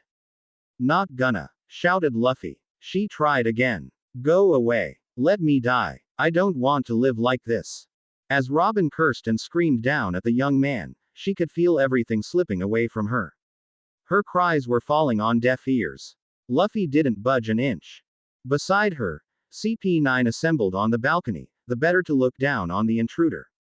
Spandam strutted about the stonework, finally recovered from the nearly fatal ass blast, screeching about this and that. Occasionally he would stride up to Robin and hit her, or grab her hair and shove her to the floor. His words didn't matter. The only thing that mattered here was that her friends got as far away from CP9 as possible. However, instead of retreating, the Straw Hats arrived one by one, lining up below them upon the roof of the Grand Courthouse. Eventually, only Naruto and Sasuke were missing from the lineup. Not that she could blame them. Now, Robin stood at the edge of a chasm. On one side, all of CP9 were arrayed on the balcony of the Tower of Justice. On the other, the Straw Hats stood defiantly upon the rooftop of the conquered Grand Courthouse. In between was a 300-foot wide and 1,000-foot deep drop that represented the very last barrier in place between her friends and their certain death. What the hell are they even thinking? Asked Spandam. They came after this pathetic shit of a woman. Do they wanna die? I mean, maybe that's what they're going for, huh? Wouldn't that be hilarious? Though Luffy had remained completely silent during her subsequent plaintive pleas, he finally decided to speak. Robin, said Luffy, as the Straw Hats stood beside him, you really wanna die? Really? Well, you know what? That's fine with me. For a moment, her heart twisted in an unfamiliar direction. But here's the thing, he continued. You can't make that choice up there. Dying or living, even though it's your choice to make, you're only gonna get to make it once you're back over here with us. Which means we're gonna rescue you anyway, and there isn't a damn thing you can do about it. As she twisted her hands in her clothes, tearing at the fabric in her nervous desperation, Spandam laughed to see this interplay. You bastards think you stand a chance at bringing her back alive. You think she even wants to be rescued. You might as well just jump off this cliff right now. From the side, Jabra could be heard muttering, hey, I got an idea, why don't we just go over there right now and kill him? Spandam ignored this. He had selective hearing when it came to suggestions that would leave him less safe. You dumbasses have no idea how idiotic you look down there. We've got the entirety of CP9 here, the elite of the elite. We stand before the mighty gates of justice that connect us straight to Marineford. Moreover, reaching into a pocket, he held aloft his treasure. A gold-plated Den Den Mushi adorned with a single red button placed in its shell. Behold, this was granted to me by the Admiral himself. Do you see it? Look damn close, you filthy scum, because with a single press of this button, I can summon down a buster call, bringing a dispatch straight from every nearby Marine base to wipe your little band of misfits straight from the map. He turned to Robin, lovingly stroking the red button. You see it? It's the same thing that obliterated your home island 20 years ago, isn't it? Why yes, I believe that it is. Stop that, she yelled. That's not a toy, you oaf. Do you even know what will happen if you press that thing? We'll all die. 20 years ago, everything in my life, everyone I had ever met was annihilated. Every person killed just to be sure that everything they knew was gone from the world. That was the buster call. If you press that button, you'll die along with us. Spandam grinned like a loon, stepping down from his perch on the balcony and advancing on her with malice. Huh, shouted Spandam, winding up and slugging her in the face. She fell to the ground, being barely strong enough to stand. And what the hell would you know about it, woman? This is a weapon that the world government entrusted with me. They're not so incompetent that they'd fire on me as well, you ignorant bitch. Robin shook her head, climbing slowly back to her feet as she spoke. That's what you don't understand, Spandam. It's not meant to be a weapon. It's meant to be the last line of defense in an information war that was started long before anyone here was born. It's a sterilization technique. They teach their ranking officers just enough to recognize the presence of heretical information, and give them just enough ruthlessness to make the call. Now she was trembling. Then, everything is erased in fire. They won't hold back those flames for you or anyone else. That's the point of it. You moron. He screamed, raising the golden Den Den Mushi above his head. This is a symbol of status. It's the proof that I've made it in this world. The Admiral wouldn't have given it to me if he didn't trust my discretion. Robin laughed, weeping bitter tears. Don't you see? It wasn't given to you because of your status. It was given to you because of me. Because they trust you'll press it if things go wrong. If you press that button, they'll assume I'm getting loose, and they'll know that you might have been compromised. After all, who even knows what I might have said? Robin looked out across the distance to the roof of the grand courthouse where her former friends stood arrayed in a line. That weaponized calamity is now being aimed at my friends and my family that I've finally found but it's just more of the same cursed life. No matter where I go, the threat of who I am will always loom over Maya and everyone near me. Robin hadn't ever complained about her lot in life before. Who would have listened? More importantly, who would have listened without betraying her? Now she turned to the Straw Hats, addressing them directly, honestly, perhaps for the first time ever. Why were tears coming to her eyes now, after all these years of endurance? Do you see this? My enemy is the world. There's nowhere safe for me, because my enemies lurk in every shadow. They're willing to burn entire islands to the ground because I might have said the wrong thing in the wrong place. I know that's too heavy of a burden for anyone to bear. How many times can you have calamity visited upon you before you throw me away as well? She sobbed, no longer able to see the people arrayed before her. I just want my life to end before you tire of me, just like all the others. Just let me die now, while I still have something good to remember, she finished. Bahahaha, laughed Spandam. Of course. Of course. I mean, who wouldn't feel that way? No one sane would keep something like you around if they had the choice, huh? Spandam pointed up, and up, to the fluttering flag that adorned the top of the tower. 5 black circles set into a cross marked the symbol of the world government. You see that, pirate scum? That mark represents the union of more than 170 nations across all 5 oceans. This is the mark of the world. You lot never stood a chance with the world as your enemy. Do you get that? Slowly, Luffy nodded, considering the flag and all that it represented. Yeah, I get it. I really do. Usopp. Yeah, Captain, asked the sniper. Shoot down that flag. Swallowing a lump of fear, Usopp raised his staff sling, readying the massive new weapon. He loaded a large pellet and took aim. Hisatsu. Firebird star. The incendiary chemicals he had gathered on the marine ship ignited in a sudden blaze, transforming the attack into a winged jet of intense flames. It was a rising phoenix that swept upwards, crossing the gap in a second and striking the world government flag flying proudly over the Tower of Justice. The flag was consumed in a second, burning with surprising ease. War had been declared. Chapter 36. The enemy's gate is down. I can't believe anyone would be so stupid. Kaku muttered to himself, watching as the burning projectile flew to the flag. For just a moment he considered that he might be able to intercept the attack, but in the end he chose not to try. Was it not human nature to gawk at tragedies? Burning that flag on this island was a response that the world government would not and could not ignore. Their deaths would be a matter of pride. Now the Straw Hats would be wiped out by whatever means were necessary. Most likely, those means would be CP9. Are you bastards crazy? Yelled Spandam across the gap. You think you'll survive having the world itself as your enemy? I wouldn't have it any other way. Roared Straw Hat Luffy. There was a choked gasp from Kaku's side, and he glanced over at Nico Robin. Her face betrayed an unfathomable confusion, as if she were a lost child. This was making him fairly uncomfortable now. It's not like Kaku couldn't empathize with this woman's plight, but there were limits. This had all been so avoidable. If she had laid low, changed her name, and never again gotten involved with all this forbidden knowledge stuff, then they probably wouldn't be in this mess now, but instead it seemed as though she'd burnt that bridge a long time ago. What was she going to do now? If she turned her friends away once more, then they might conceivably escape. If not, Robin, called Luffy, I need to hear it from you. Say you wanna live. Robin's face was a tableau of confusion, sadness, and hope.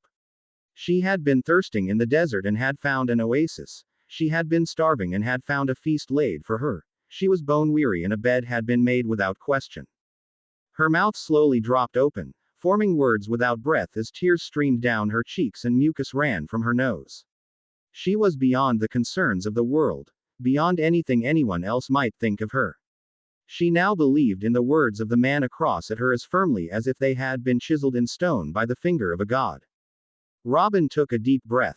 I wanna live. Please take me back with you. To the ocean. Despite his expectations, Kaku sighed. Just like that, she had condemned her friends to death. Now the cyborg, Cutty Flam, was bawling his lungs out, too. Oh, goddammit. I love you guys. Damn it. Well, that was that. Kaku saw when the point of no return was passed as the Straw Hats moved into positions of readiness, and he automatically began assessing their strengths and weaknesses. Years spent as a humble shipwright had only strengthened that skill, rather than dulling it. He looked and he looked, but he didn't see it. He didn't see a way for the Straw Hats to engage them. Not just with what they had. They were separated by an enormous gap over a deadly chasm, and only Straw Hat Luffy himself had a way to cross that distance. Perhaps he could bring one other person with him, but Surely they didn't intend for Luffy and Zoro to fight them alone with only their sniper as backup. Or would they try to use the drawbridge? If so, Kaku was ready to destroy the mechanisms at a moment's notice. He or Lucci wouldn't even need to go over there to hit it with a Rankyaku. Surely he didn't think he could just grab her from there. Hama, a pirate like that might just be that stupid. His thoughts were interrupted by the sound of his rotund compatriot, Fukuro, unzipping the yellowed zipper that served as his teeth. The man's disturbingly high-pitched voice offered his observations as he pointed into the abyss below the Tower of Justice. Hey, Chapapa. Not that all that talking isn't neat, but what's that stuff down there? Kaku looked downward into the depths of the great waterfall. After a moment, he saw what his teammate had pointed out. 2 ropes. He asked, puzzled by the new information. They're connecting the 2 islands. But how would? He didn't get to finish that thought. An explosive sound from out of nowhere blossomed around them into a cloud of acrid smoke. Just as it covered the balcony to the point where Kaku could barely keep his eyes open, a dark figure clad in black and blue darted in straight for Nico Robin. When Kaku struck out to stop him, an orange-jacketed arm thrust inward from the cloud, stabbing a knife at his face and forcing him to block. The dark-haired figure swept past unchallenged, grabbing Nico Robin like a passing breeze. The last things that Kaku saw were a victorious smirk and 2 red eyes gleaming, and then she was carried straight over the edge of the balcony. Those cheeky bastards! Kaku cursed, preparing to jump after them, when an unexpected sound rose up from behind them. It sounded like 10 voices all saying the same thing in unison. Fuuton. Tajuu Kiryuhu, wind release, mass airstream cannon.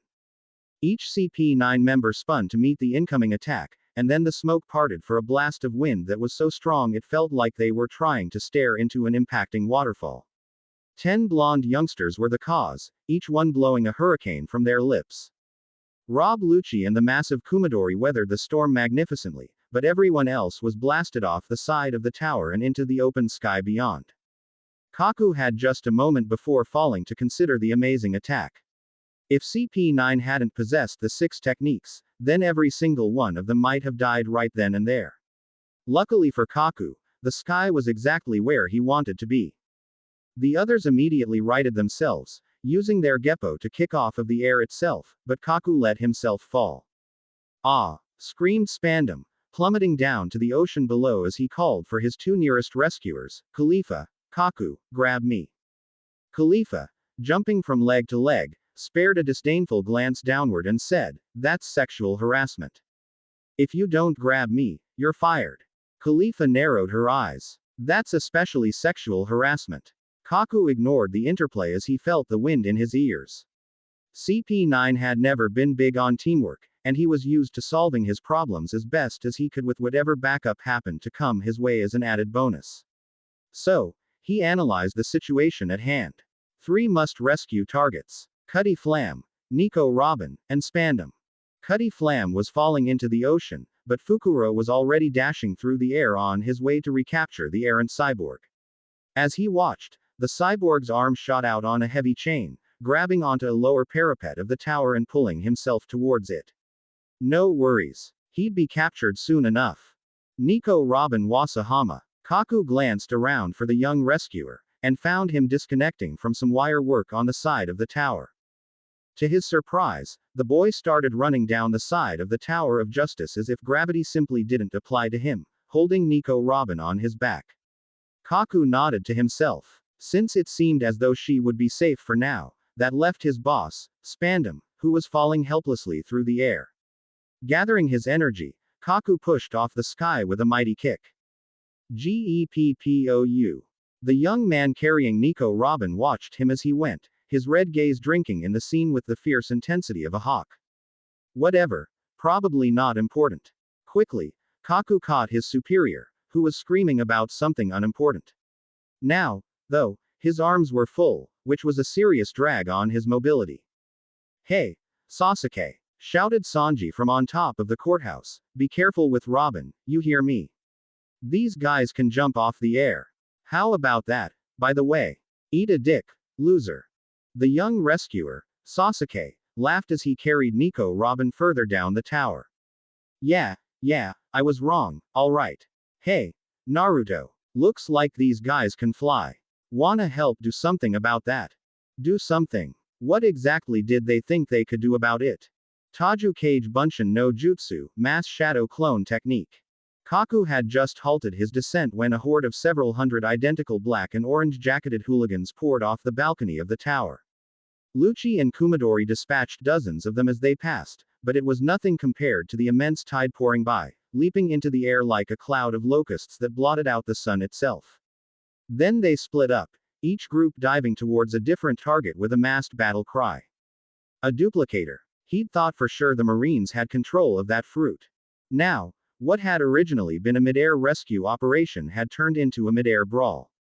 Spandam's high-pitched screaming increased in volume as the clones collided with them and Kaku began spinning, kicking, and elbowing as best as he could, every other strike seeming to connect with a clone, dispersing it into a cloud of smoke.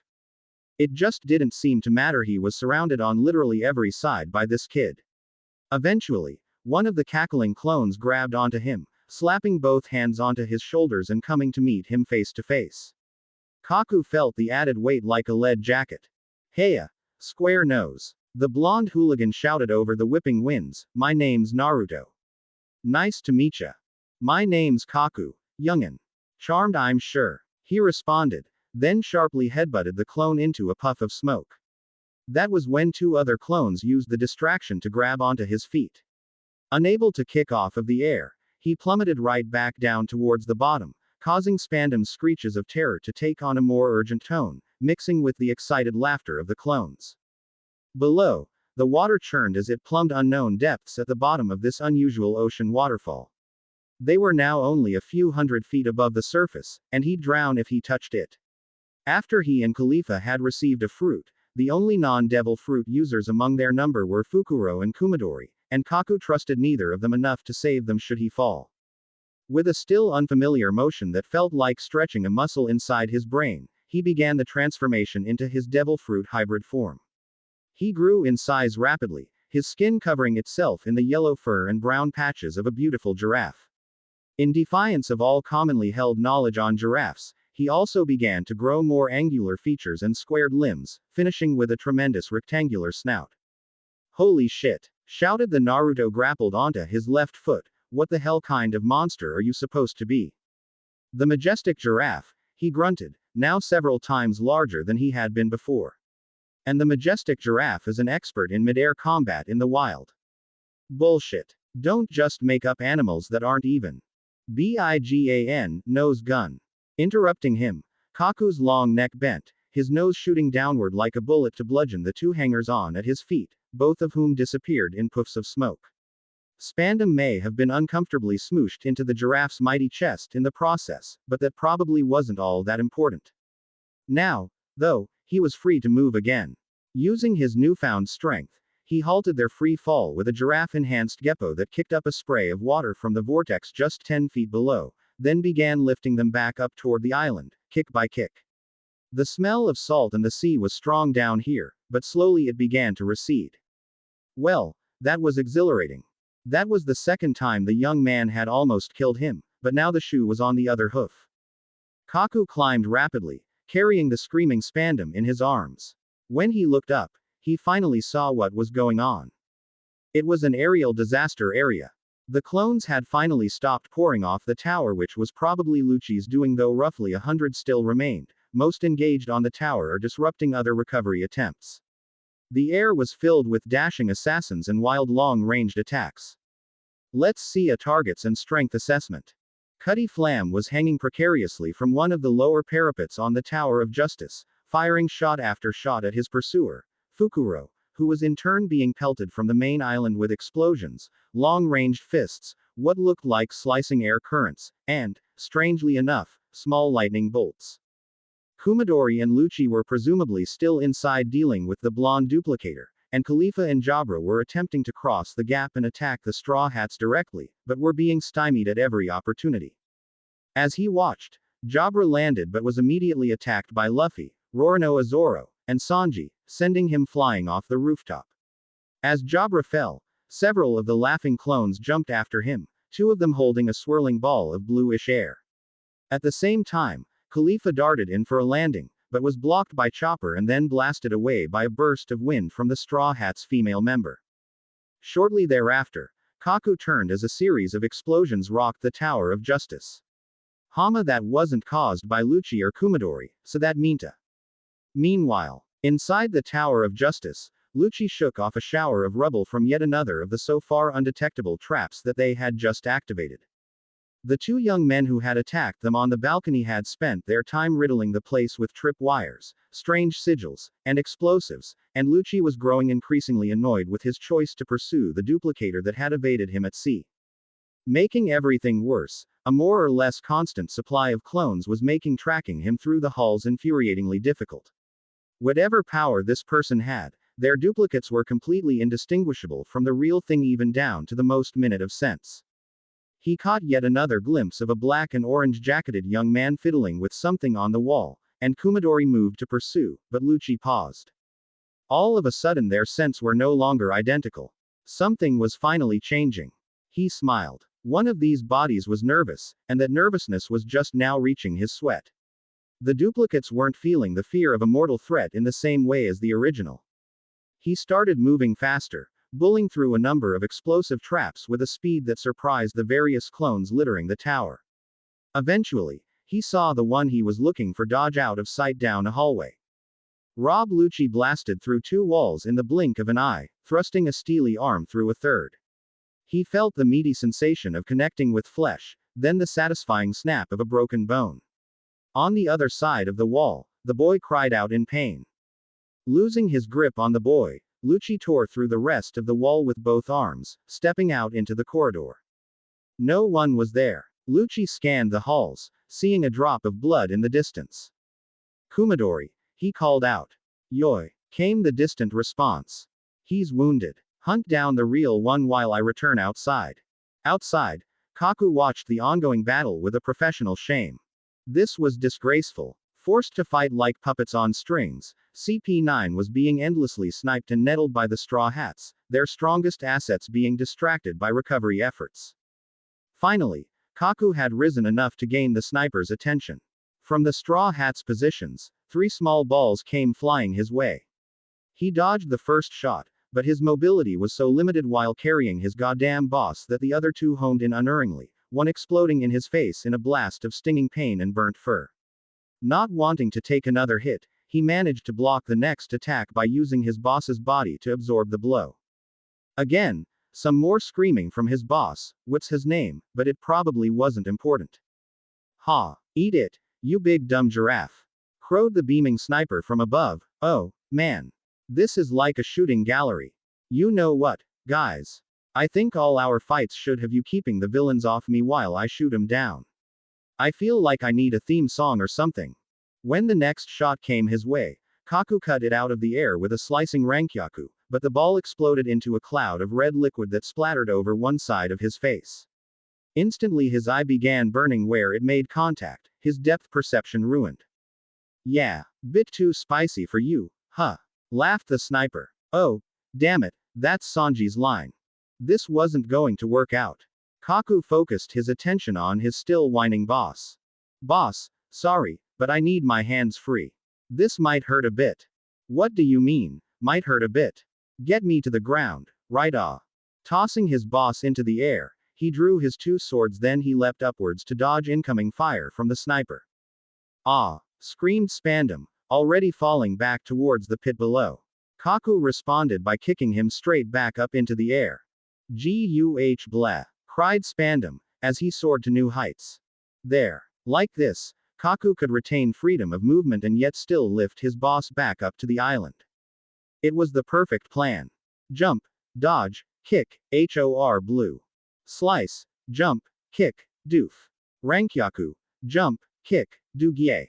Now he was making excellent progress upwards.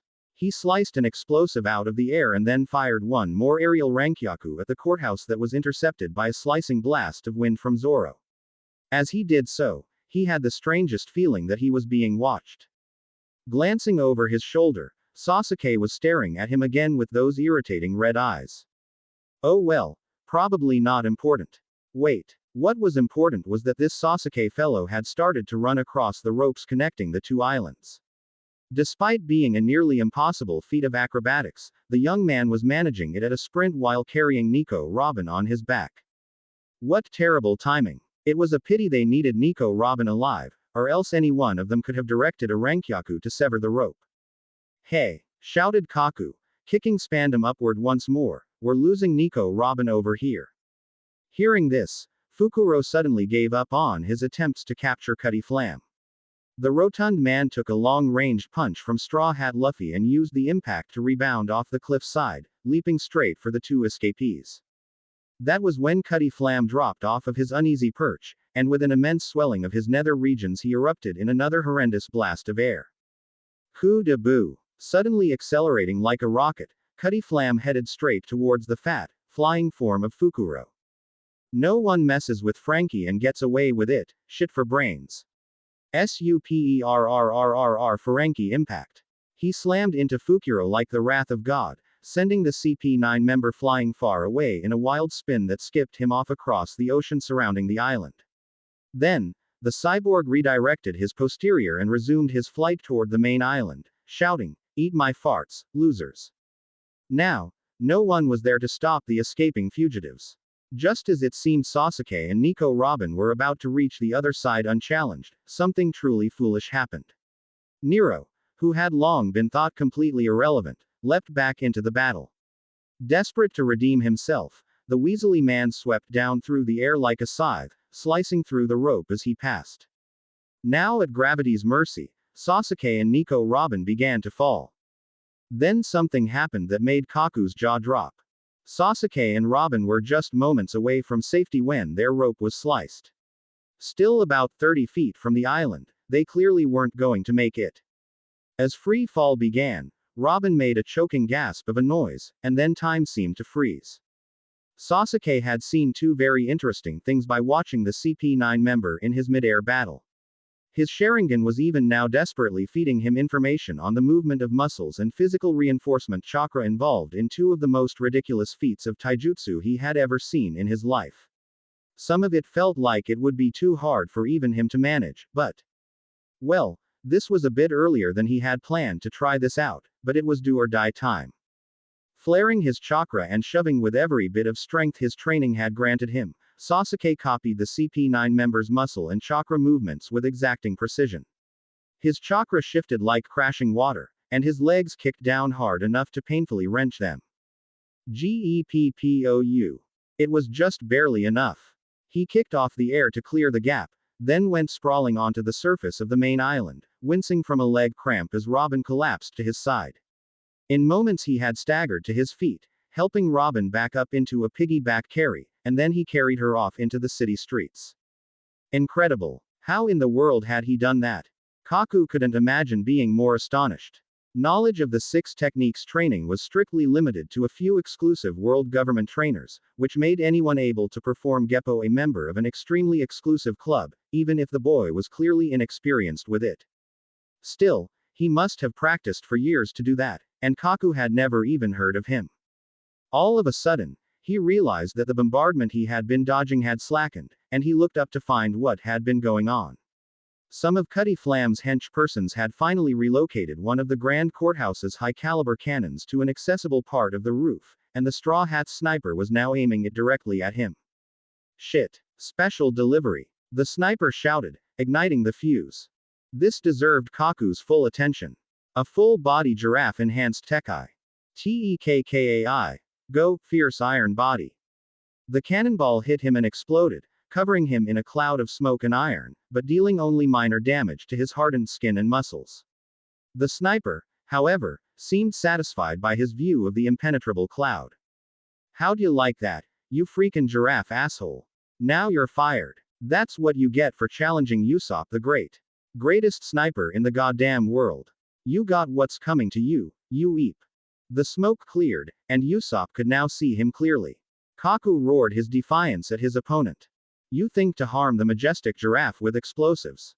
Your attack is meaningless. No giraffe has ever been killed by explosives in its natural habitat. Executing a mighty jump, Kaku leapt up into a forward spin, then brought his leg down into a thunderous axe rankyaku that sent a blade of compressed wind straight at the tower. Usopp screamed and dove for cover, and the cannon was split vertically in two. The tower, however, remained intact. Kaku cursed. It was damn impossible to get any leverage for a good kick while jumping around in the air like this. Come back out and fight me, fellow long-nosed one. Surely that can't have been all you've got. A voice called out from above. Roronoa Zoro was speaking to him. Hey, giraffe man. Your boss gonna be okay. Boss. What boss? What do you mean oh? In a flash, Kaku realized he hadn't kicked anything for quite some time. Looking down, he saw their purple-haired superior plummeting and screaming into the depths of the sinkhole. He didn't think, he just dove at maximum speed. He kicked the air above him, each jump downwards pushing himself briefly above terminal velocity. He was a peregrine falcon. He was a giraffe in flight. He was a beautiful, yellow, spotted bullet, aimed straight for the man he was supposed to save. Closer, closer, closer he fell, seeing Spandam reaching up to his outstretched hand. It was a pity he didn't make it. Spandam belly flopped into the swirling maelstrom that covered the bottom of the Enies lobby sinkhole. Glub blub gak blue spptpssht arg. He screamed, flailing wildly in the violent waters. Kaku pulled up out of his dive with a powerful kick that sent a spray of water in a curtain all around him. His boss was spinning closer and closer to the heart of the whirlpool, but he took a moment to consider the issue, idly jumping from one foot to the other. Arrrgh. Kaku sphpht help me. Kaku crossed his massive arms, frowning. Sorry, boss, but I don't think I can. You gave me this fruit, and now if I get in that water then I won't be able to jump anymore. Even a giraffe has limits, you know. You're fired. Arg bar blr asterisk fired. Kaku nodded solemnly, his long neck ducking far forward. Your sacrifice will be remembered, chief. With one last sputtering noise, Spandam was pulled beneath the waves. Rest in peace, Spandally. We hardly knew ye. Kaku retreated to the balcony of the Tower of Justice, landing heavily as he cancelled his transformation, wishing he could sit down and massage his legs for a moment. Unfortunately, Lucci was glaring at him from the corners of his eyes, which wasn't a pleasant feeling. He knew how Lucci felt about people who failed and showed weakness, but Kaku also knew he had a bit of forgiveness stockpiled with the strongest CP9 member. My apologies, but Spandex drowned. Not much I could do, Kaku said, by way of an update. Who? Said Lucci. The square-nosed man furrowed his brow, trying desperately to remember the name of their former boss. Spandam. He suggested. Ah, I see, Lucci seemed to accept this. A pity. Then I suppose that makes me acting commander. Now we can start doing this my way. I suppose that makes sense. Kaku paused, remembering something. Ah, I forgot to mention, but apparently I've been fired. I don't recall giving any such order, Lucci said, with no trace of irony. Kaku nodded, satisfied by this. That was when Nero returned from his earlier attack, panting from the exertion as he landed back on solid ground. Sorry Geisa, I almost got her, but I lost track of Nico Robin after she. Even Kaku found it difficult to follow Lucci's movement. One instant he was standing, arms crossed, by the balcony, and the next he was removing his finger from Nero's chest. Nero collapsed, dead in an instant. You're fired, said Lucci, blood dripping from his hand.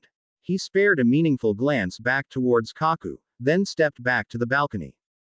Kaku nodded again as the members of CP9 gradually returned to the tower. He wasn't at all surprised by Lucci's actions. He'd known Lucci for years, after all. He knew how he operated when he was displeased, and this time he was clearly infuriated. After all, in this skirmish CP9 had clearly lost on their home territory. The Straw Hats were all on the main island, and the Frankie family was even now pouring off of the roof in pursuit of their escaping boss. Not that it really mattered much in the end, since none of them would be getting off this island alive, but the only victory CP9 had had so far was that the rogue duplicator was still trapped in the Tower of Justice. Moments later, Kumadori burst out of the tower like an artillery explosion, and then he tried to act natural when he saw Lucci standing there. A shape passed by overhead, and they tracked the red blur with their eyes. Seconds later, The leaping figure completed its arc, and a tremendous red toad landed on the grand courthouse roof with a tooth-rattling thump. The duplicator hooligan from earlier dismounted the toad, exchanged a few words with it which Kaku thought was quite unusual, and then the toad disappeared in a puff of smoke. Well, scratch that. The only thing they'd gained out of this was that Naruto's arm looked like it was broken, the sleeve of his jacket torn and bloody. Lucci, however, had finally lost his patience. With a mighty spinning Rankyaku, he sent a humming blade of compressed air at the grand courthouse that cut straight through the top part of the building. Everyone there stumbled as the building rumbled and shook before the severed rooftop settled down a few feet off center. Now, Lucci had everyone's attention. Straw Hat, the man's voice boomed. What, exactly, do you hope to accomplish here? You must know you won't make it off the island, which makes all of this resistance utterly meaningless. Standing at the head of his gathered crew, Straw Hat Luffy responded with a smirk. I don't give a damn about how meaningless you think this all is. All I know is that we're going to get her off this island, get back to our ship, and continue doing whatever we want. So much effort over a professional trader. You realize that the handcuffs she is wearing are sea stone. They are absolutely unbreakable, the lock is of the highest class, and only we have the key. With those sapping her strength, she's hardly able to walk, let alone fight. You really think you can protect yourselves with her dragging you down? Now, Luffy laughed, his grin wide. I dunno. But one thing's for sure, you'll have to come after us to find out. Luffy yelled to his crew, and the Straw Hats broke into a run. As they reached the rear edge of the grand courthouse roof, Luffy stretched out his arms, grabbing each of them in a fierce rubber bear hug, then leapt off of the collapsing roof accompanied by a great deal of screaming. Then they were gone. The rest of CP9 moved to follow, but Lucci stopped them with a word.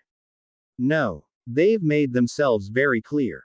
The Straw Hats aren't leaving without Nico Robin, and the Frankie family isn't leaving without Cutty Flam.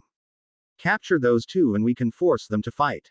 He smiled. They're not leaving the island alive. Chapapa. That sounds good. I can't wait to pay them back for the way they treated me. He farted in my mouth. Ah, Fukuro. I agree. Yodeled Kumadori. When I think about my Dr. mother who watches over me from heaven, I can't possibly make her cry in shame. Yo-yoi. Silence, responded Lucci. Fukuro. Do you still have a set of signal flares? Everyone take one and spread out around the edges of the island. Work your way in from the outside. When you see either of our two targets, fire off the flare. We also need to make sure those rats aren't scurrying around underneath the island like before.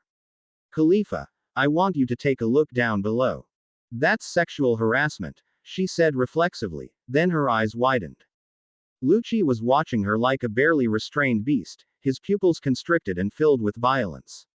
Despite that, his voice was still cool. I won't say it a second time. Don't test my patience any further.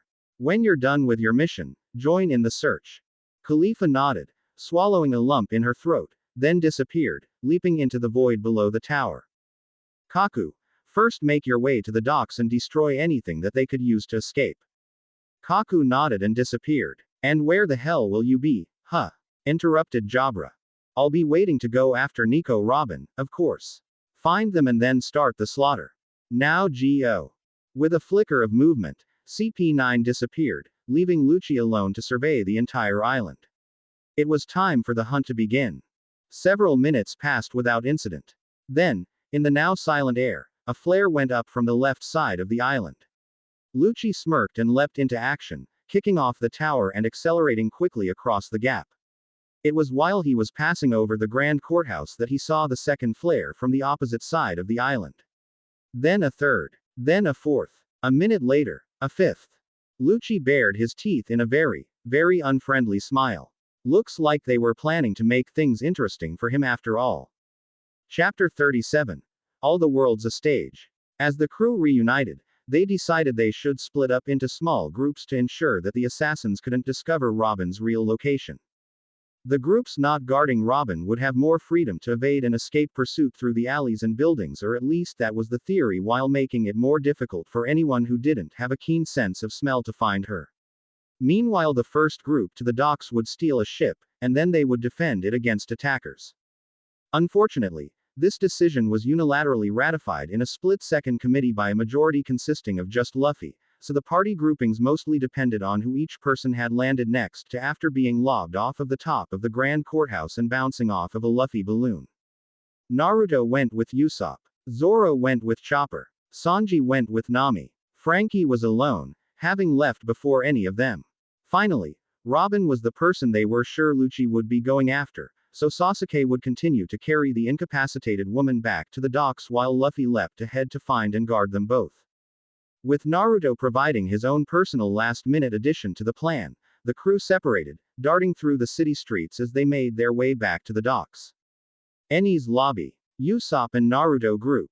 Usopp, Naruto and Sasuke ran through the streets of the Island of Justice, with Sasuke carrying Robin by piggyback. At least, that was what they had hoped it would look like. Shit, they saw us, muttered Robin, her normally refined voice turned coarse. They popped a flare. Shouted Usopp as they turned a street corner, dodging through twisting alleyways to evade notice. That's really bad, isn't it? No, dumbass, said Sasuke, we made these decoys 'cause we wanted them to be followed, you know. Before they had split apart, Naruto had distributed a Sasuke clone Narusuke and a Robin clone Naroban to each of the groups, and now they were reaping the benefits of their distraction ploy. The Sasuke clone was well practiced and perfectly made, but the Robin clone had to keep her head down lest it be made clear how lumpy and horrible she looked. Improvised transformation was really not his best skill. I don't know what I have to do to get you bozos to understand this, Naruto, but I don't want to be followed. Cried Usopp. Look, stated the true Naruto, we're fine. If someone's coming after us then we just gotta fight or evade to keep the heat off of Robin. Evade. Evade. Cried Usopp. I vote evade. Who found us? It's that guy who looks like a weird kabuki actor, muttered Naroban, glancing back over her shoulder. What the hell's a kabuki? Seriously? Asked Naruto in disbelief. Wait, if you guys don't have kabuki where you come from, then how come this guy looks like a kabuki actor? He shook his head. Whatever, it's that white-faced guy with the crazy hair, and he's coming this way. Shit. Hide in here. Usopp cried out, pulling the real Naruto inside a side door on the next building they came to. Narusuke and Naroban followed on their heels. They had made it into the side entrance of some sort of managerial building.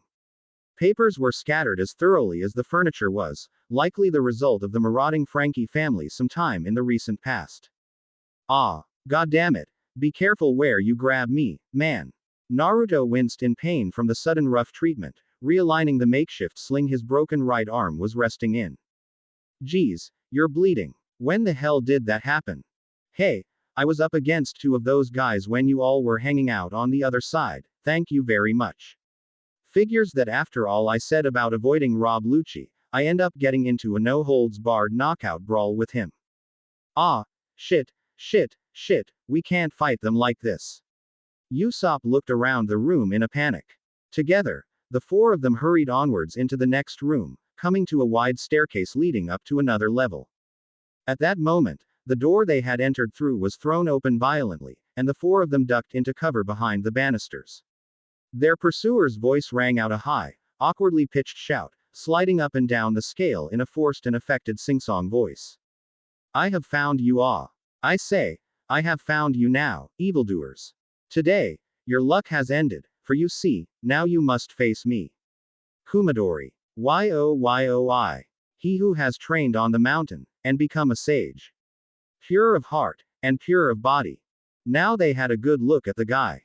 Probably 10 feet tall, with white painted skin, wild light pink hair, and wearing a black dress suit, the man carried a metal temple staff adorned with loose rings. Can you distract him with some clones? Usopp whispered. Yeah, Buddha, I fought him for a little bit up in the tower, and I don't think the clones will last very long. He's got this hair thing he does. Damn it, I could kick his ass if I could use my arm. I mean, I might be able to beat him anyway, but if I'm wrong he'll kill us. Naruto blinked as an idea came to him. Still, he's a sage, hoo-ha.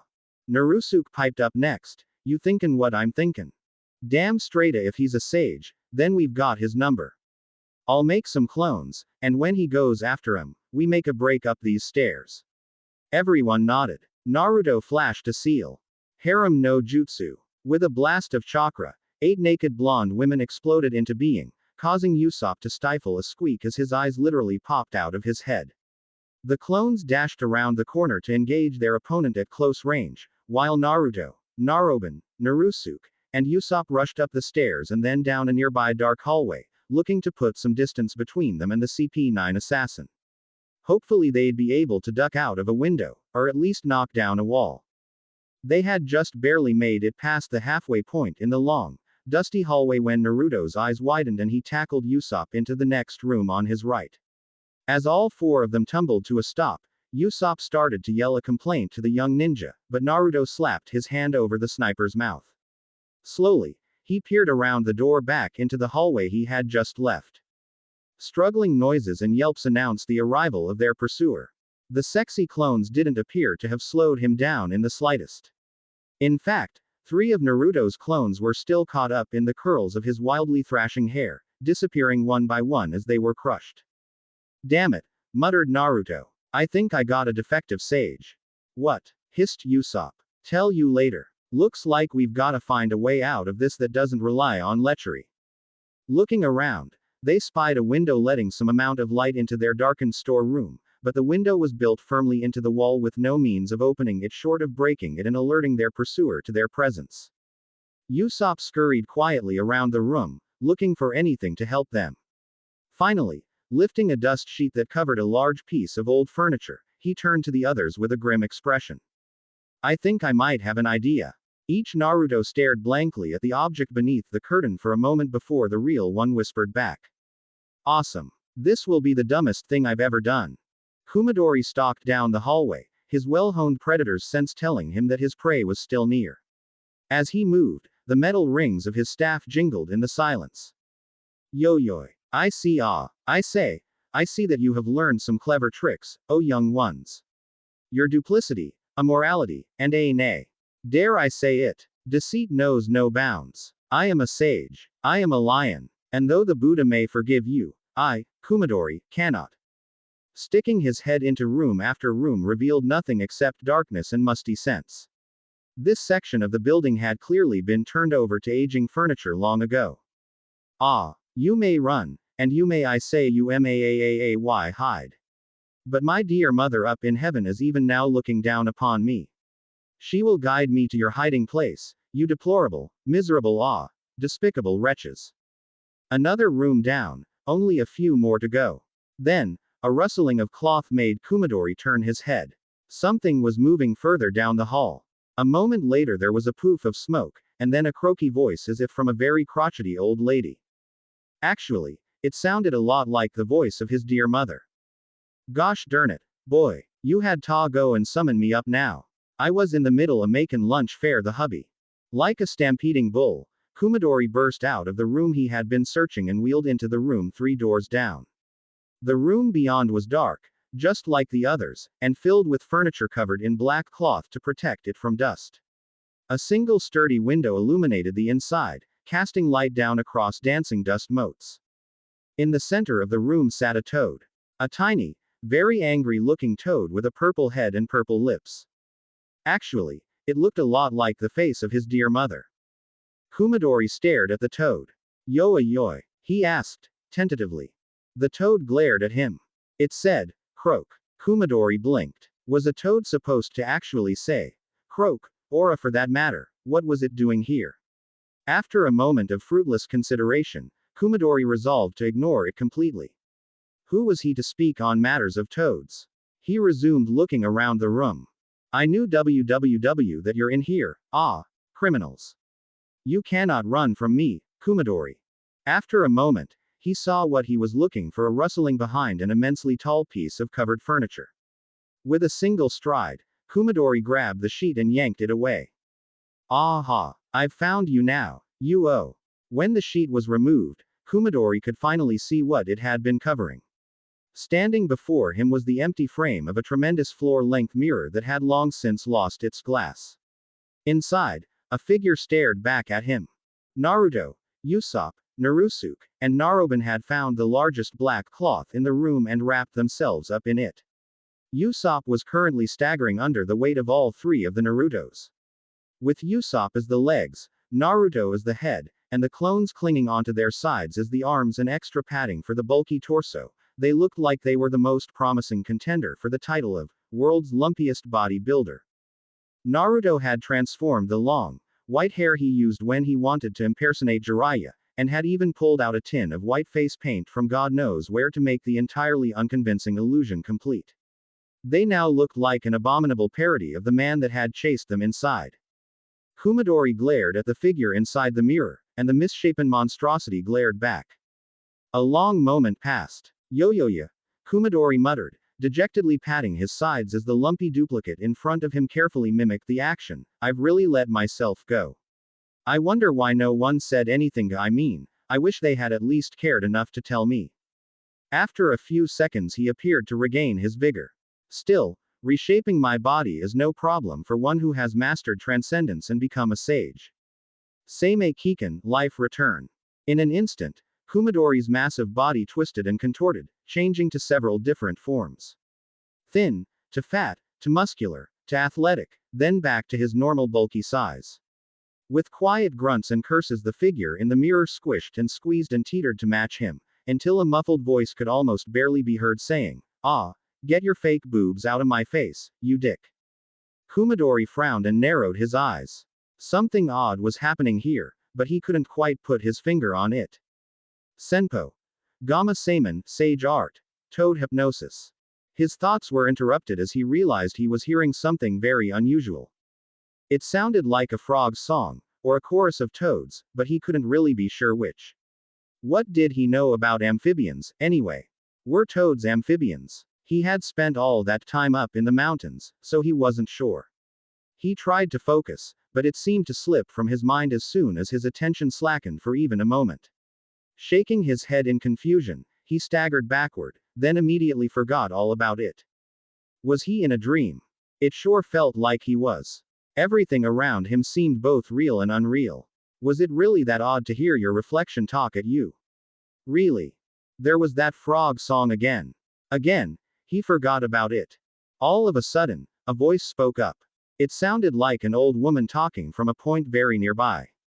Actually, it sounded exactly like his dear mother. Kumadori boy, listen to me carefully, Yahir. Open the window, so you can see outside. Dazed, the CP9 member looked around. No one was present except for him and his reflection. For a moment his gaze fell back upon the toad who was now holding her face with her tiny hand, as if in exasperation. He looked away. The toad wasn't important. Kumadori walked over to the window and pushed at it. It wouldn't budge. It was a sturdy wooden affair built into the wall itself, and was not designed to be opened. The window is closed, he warbled. It can't be opened. Kumadori boy, I don't want none of excuses. Open the window. Responding to the voice of unassailable elderly authority, Kumadori immediately kicked the window in, knocking the entire frame out of the wall in a blast of abused rubble. The door is open. He shouted, though he wasn't sure why. Good, said the ancient voice, now turn around, you, and step out into the hall. Kumadori did so. As he walked, he contemplated matters, though his mind still seemed fuzzy.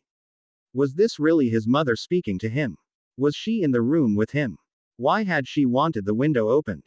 Was she outside the window even now? Kumadori looked over his shoulder. His lumpy, misshapen reflection had stepped out of the mirror and was climbing carefully over the edge of the ragged hole where the window used to be. He looked at the reflection in shock, and it looked back with a similar expression. They stood there for a long moment, frozen in place. Ah, I see how it is. I have been fooled. I say, I have been fooled. Bringing his hand up to his face, Kumadori began to weep. Unnoticed by Kumadori, Naruto and the others began readying themselves for combat. I have been fooling myself this whole time. Yes, it's so clear now. This reflection is my soul, and this mirror is my body. This building is the cycle of rebirth. It is the great wheel of heaven that turns and attends to each and every soul in its time. My reflection, my soul desires to be set free. By breaking the window and stepping out of the building, it shows me that I must leave the cycle and transcend that fateful wheel of heaven by letting go of my earthly desires. As Kumadori continued his weeping monologue, the four figures wrapped up in the black cloth held a furiously whispered conversation, then continued the awkward effort of maneuvering themselves through the broken window hole. That was what my dear mother wished to tell me. Now that I have achieved enlightenment, I am finally able to step beyond the mortal world. I am ready. I am ready. Ah, mother. Now, I shall commit seppuku. Kumadori brought his metal staff up to point to his abdomen, then drove it into his own stomach at fatal speed. Shigen Q. Tekkai. The staff impacted with a force that would have torn through any normal flesh like a hot steel rod through butter, but was stopped as he reflexively hardened his own body through the mystical 6 techniques iron body training. The noise of the impact sounded more like he had attempted to fire a cannonball through a metal wall. Sobbing, he collapsed to the ground. Mother. Still, you protect me with your divine mercy. Is it too soon? Mother. He could see her. He could see his mother before him, wrinkled toad-like face and all. He reached out and gently grasped her. Mother. I see you. Why do you protect me still? What is it that I must learn? His mother scowled at him with a familiar expression, twisting and writhing in his grip. Get her hands off me, ya crazy loon. I ain't her mother. The toad shouted right in his face. His jaw dropped open 3 feet wide, only stopping when it collided with the floor. Dumbstruck, he dropped the toad to the ground, and it disappeared an instant later. Slowly returning to his senses, he spun around. His reflection was escaping from the rooftops, preparing to leap down to the street level below. Soru. In a flash, Kumadori was through the window with a flurry of 6 techniques Soru kicks, leaping in front of his wayward reflection. With a kick off of the air, he redirected his momentum and came right back at the escaping figure. Return to the cycle of rebirth, wayward soul. He roared, doing credit to the lions that he adored. In a wide sweep, Kumadori's staff struck the black-clad figure like a ping-pong paddle, smashing it back into the lower floors of the same building it had just left. The 2 Naruto clones cushioned the impact before disappearing, and Naruto and Usopp blasted through the wooden walls of a lower courtyard. Finally, rolling and tumbling head over heels, they came to a stop inside a well-furnished lobby of some sort. Above the action, Rob Lucci leapt back and forth through the sky, observing Kumadori and the straw hats. Taking a deep breath, he sniffed the air and then shook his head, dashing away from the battlefield in search of a different target. Cursing and groaning, with Naruto cradling his aggravated arm, the 2 stood up and stumbled away down a nearby hallway that was wide and well lit. The floor was an ornately decorated rich blue carpet, and portraits lined the walls on one side while spacious windows to the street lined the other. Oh, man, oh man, oh man, this is really bada, moaned Usopp. Gotta get out of here, gotta get out of Haria. Slowly finding their feet, Usopp rushed over to one of the windows, moving to unlatch it and escape. No sooner had he started than the light from outside began to dim. Seimei Kikan. Shishigami, life return. Lion's mane. Quickly, like slithering snakes, a curtain of pale pink hair slid across the panes of glass. Up and down the hall, the same thing was happening. From the direction of the entrance they heard the booming voice of their pursuer chase them through the hole they had made in the wall. Listen and fear, ah, evildoers. No longer shall I be fooled by your trickery, trickery that would make even a demon weep tears of shame. Now, there is no escape. My hair, tempered by my body's energy, is harder than steel. Ah, shit, cursed Usopp, scrabbling down the hall, looking for an exit. He's gonna come in any moment now. Quick, in here. He passed by a set of grand double doors and ducked into a smaller side entrance about 20 feet down. Naruto watched him with an odd expression, then followed him inside. Through the door, a narrow passageway up a small flight of stairs led to an immense, ornate room. Usopp and Naruto stood on a raised wooden platform with a lectern set in front of the largest chalkboard they had ever seen. On the other side of the room, tiered rows of seating platforms were arrayed, each one lined with small pillows. The walls were adorned with decorations, weapons, and masks. All in all, it looked like a strange cross between a lecture hall and a theater stage, but it was probably used for making presentations to marine officials. The 2 had arrived through an entrance meant for an instructor or presenter, and had had to pass through a hidden alcove where a person could collect themselves before stepping out onto the platform. What was distinctly lacking was a way to escape their current predicament. Ah! Crap, crap, crap! Shouted Usopp. With panic in his eyes, he whirled on Naruto. Quick, you seem to guess a lot about him. Do you know any more weaknesses we can use? Anything to get us out of here? Naruto frowned, squinting his eyes in thought. Man, I dunno. Like, in some ways he's kinda like the guy who taught me a lot of what I know. All the toads and stuff, they're all from him. This guy's got the same wild hair he can turn to steel, the sort of kabuki theme, the whole sage thing, and the kind of warped worldview, but in other ways they're really different, you know. No, I don't know. You don't have anything we can use. Well, I didn't say that, he said, scratching at his cheek. What about that kabuki thing? What's that about? It's a sort of really weird, stylized play that gets put on for hours and hours. I don't really get it, but some people get really involved. Then Naruto opened his eyes wide and focused on Usopp again. Anyway, listen. Forget that for a sec. Don't you think you're acting weird? Usopp goggled his eyes at the other teenager. What the hell is this about? Is it weird to want to get out of here alive? No, man, not like that. It's like you know, you're always saying you wanna be a big hero, right? A warrior of the sea, or whatever. But every time you move you're always trying to run, or hide, or something. Usopp glared at him. Oh, yeah, thanks. Thanks a lot, buddy. That's really what we need right now, a comprehensive list of my personal failings. Naruto shook his head wildly. No. Aw man, see, Sasuke's usually better at putting this stuff into words than I am. I don't mean I think you need to get better at all that. Buddha, look, if you look at me, I'm kind of a head-on sort of fighter, but that's not really how we ninja do things. Or, at least, that's not how we try to do things. I know our team gets in a lot of big, flashy fights, but any ninja needs to be like, what's the word, you know, like clever but with plans and subtlety, and all that stuff. Crafty. Devious. Yeah, devious. That's what I'm saying. See, you know what I'm talking about, you just don't know it, yet. Know it, but don't wait, we really don't have time for this heart-to-heart, Naruto. That guy's gonna come bursting in here in a few minutes and we're gonna get shish kebabbed quick unless we find a way to escape. No, wait, that's what I'm saying, said Naruto, stepping up and poking the other guy in the chest. Are you sure you're not trying to be something you're not? Look, I'm injured, and he's not a good opponent for a sniper even on the best of days. Naruto grinned, looking at Usopp expectantly. As long as he's keeping us in here we might get beaten in a straight-up fight, but we don't have to choose between just fighting him and running away. Usopp continued to glare back at Naruto. You want us to lay a trap for him or something? Yeah, or something. Look, Sasuke and me, we spent all our childhood pranking people who could have kicked our asses, making them look like idiots, and I loved it. I mean, I've got a few ideas that might work here myself, and I might even be able to beat him just like this, but I'm thinking about you here. Usopp, when I look at you all I can see is when everyone's telling you to fight, you wanna evade. When everyone wants you to play fair, you wanna shoot paint in their eyes. When everyone wants you to come out and fight, you wanna hide. Yelling at that Marine captain on the ship. Shooting rotten eggs in that bomber's mouth. What you did with the mirror just now.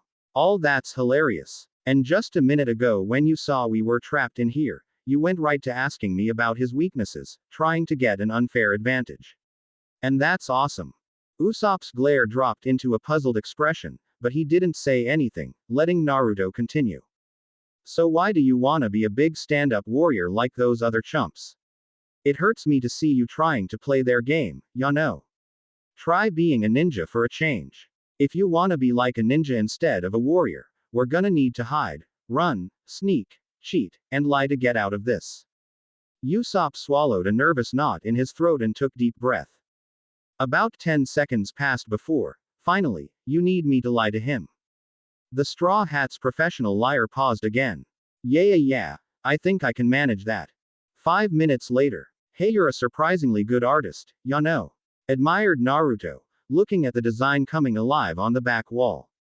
Hey, I'll have you know that I painted the design on our flag. That skull and crossbones is 100% my work. Awesome. But why do the Marines even have multiple colors of chalk here, anyway? What? You think an admiral is gonna settle for just white chalk? Peesh. Come on. Anyway, you've got more stuff to do. Ready to lure him in here. 10 minutes later, Kumadori was carefully searching this part of the building. The rooms in this wing were surprisingly large, which made it difficult to search while also making sure no one slipped by him. Eventually he settled for creating a wall with his hair every time he looked into a room, then slowly advancing the wall whenever he was done searching an area. A lesser man might have become tangled in his own hair, but as a sage he was capable of growing his hair as fast as he could run. There weren't many places left to hide, but still his instincts told him his prey was nearby. Then he saw what he was looking for. A side entrance to one of the large conference rooms had peeked open, then carefully closed again. Gotcha. Kumadori dashed forward and kicked down the door protecting his adversaries. Running through the passage and leaping up the stairs, he burst through the waiting area and onto the stage. Aha! I've caught you now, you wild vagabonds. Oh!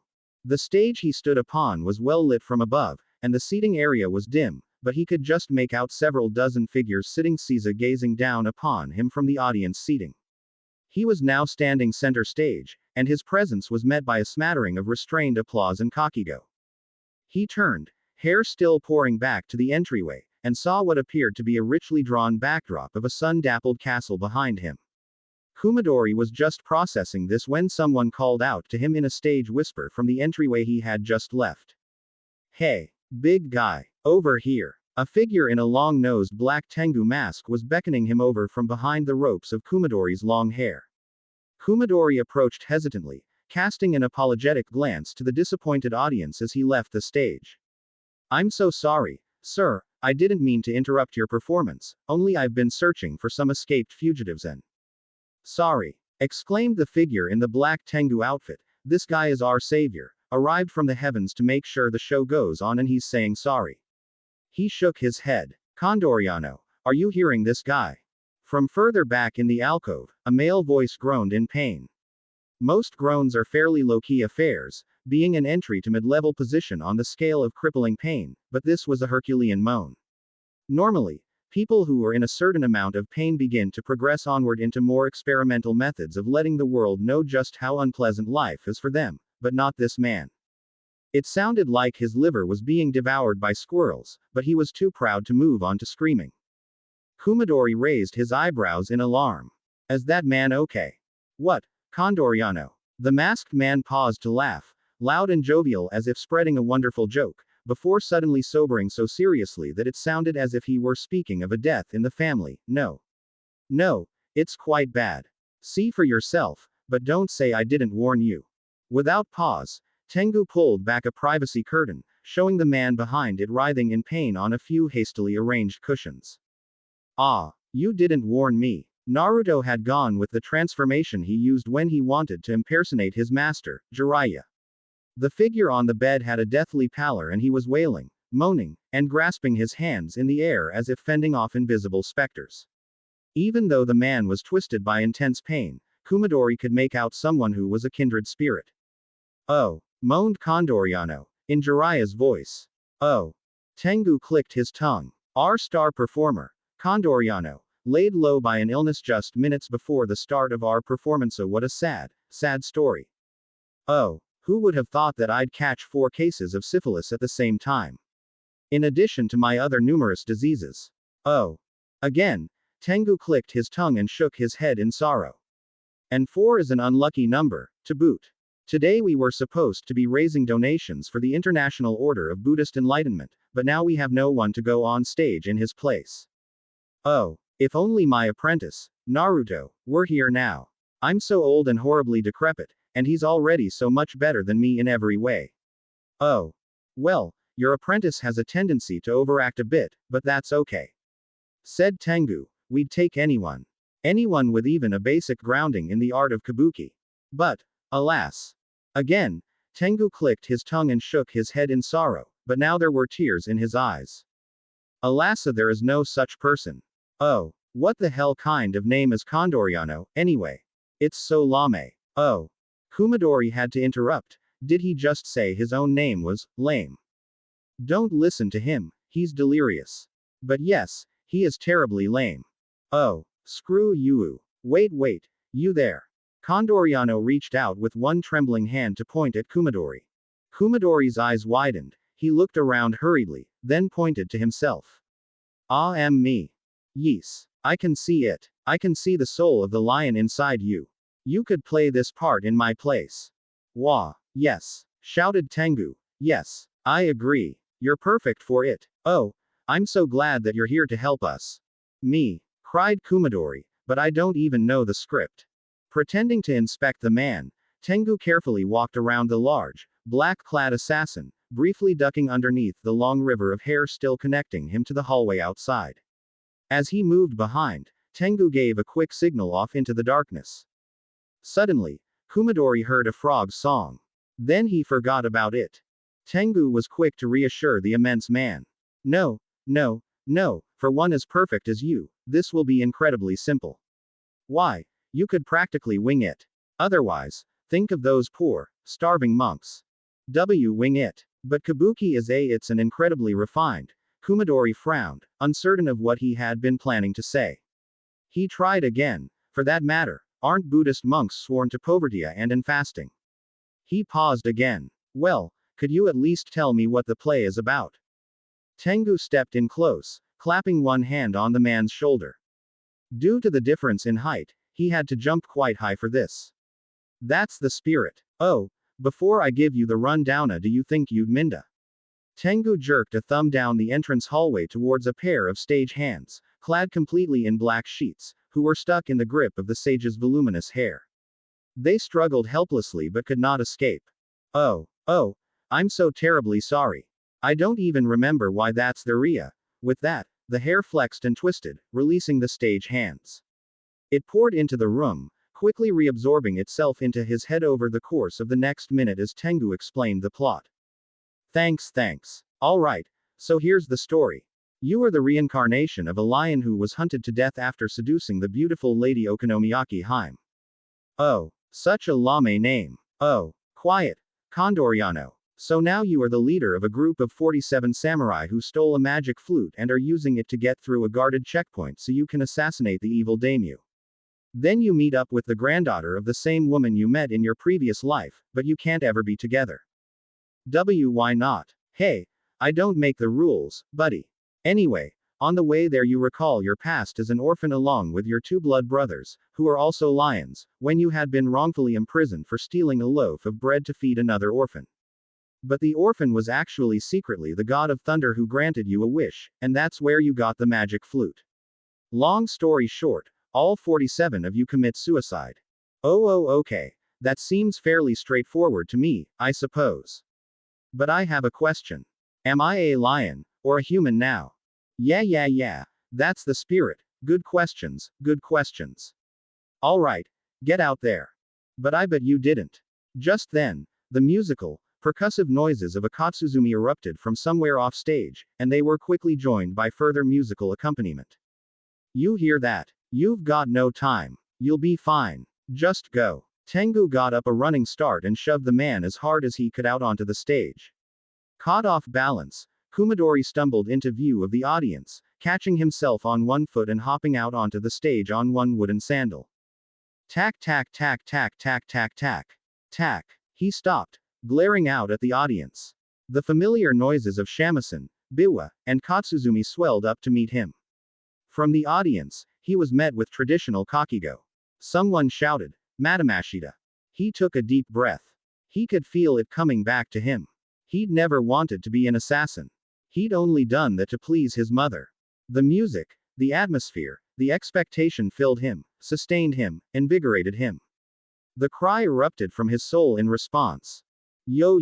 Elsewhere, Usopp and Naruto burst through the front door of the building, gathering speed to make it to the docks in time.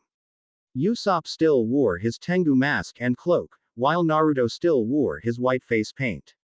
Both were silent for a moment, listening to the sounds of explosive battles in the distance. Then, Naruto spoke. Okay, so we gotta get our story straight, right? Right, agreed Usopp. So here's how it went down. He came after us swinging his staff, and I was like, no way am I gonna let you get Robin. Not in a million years, dirtbag.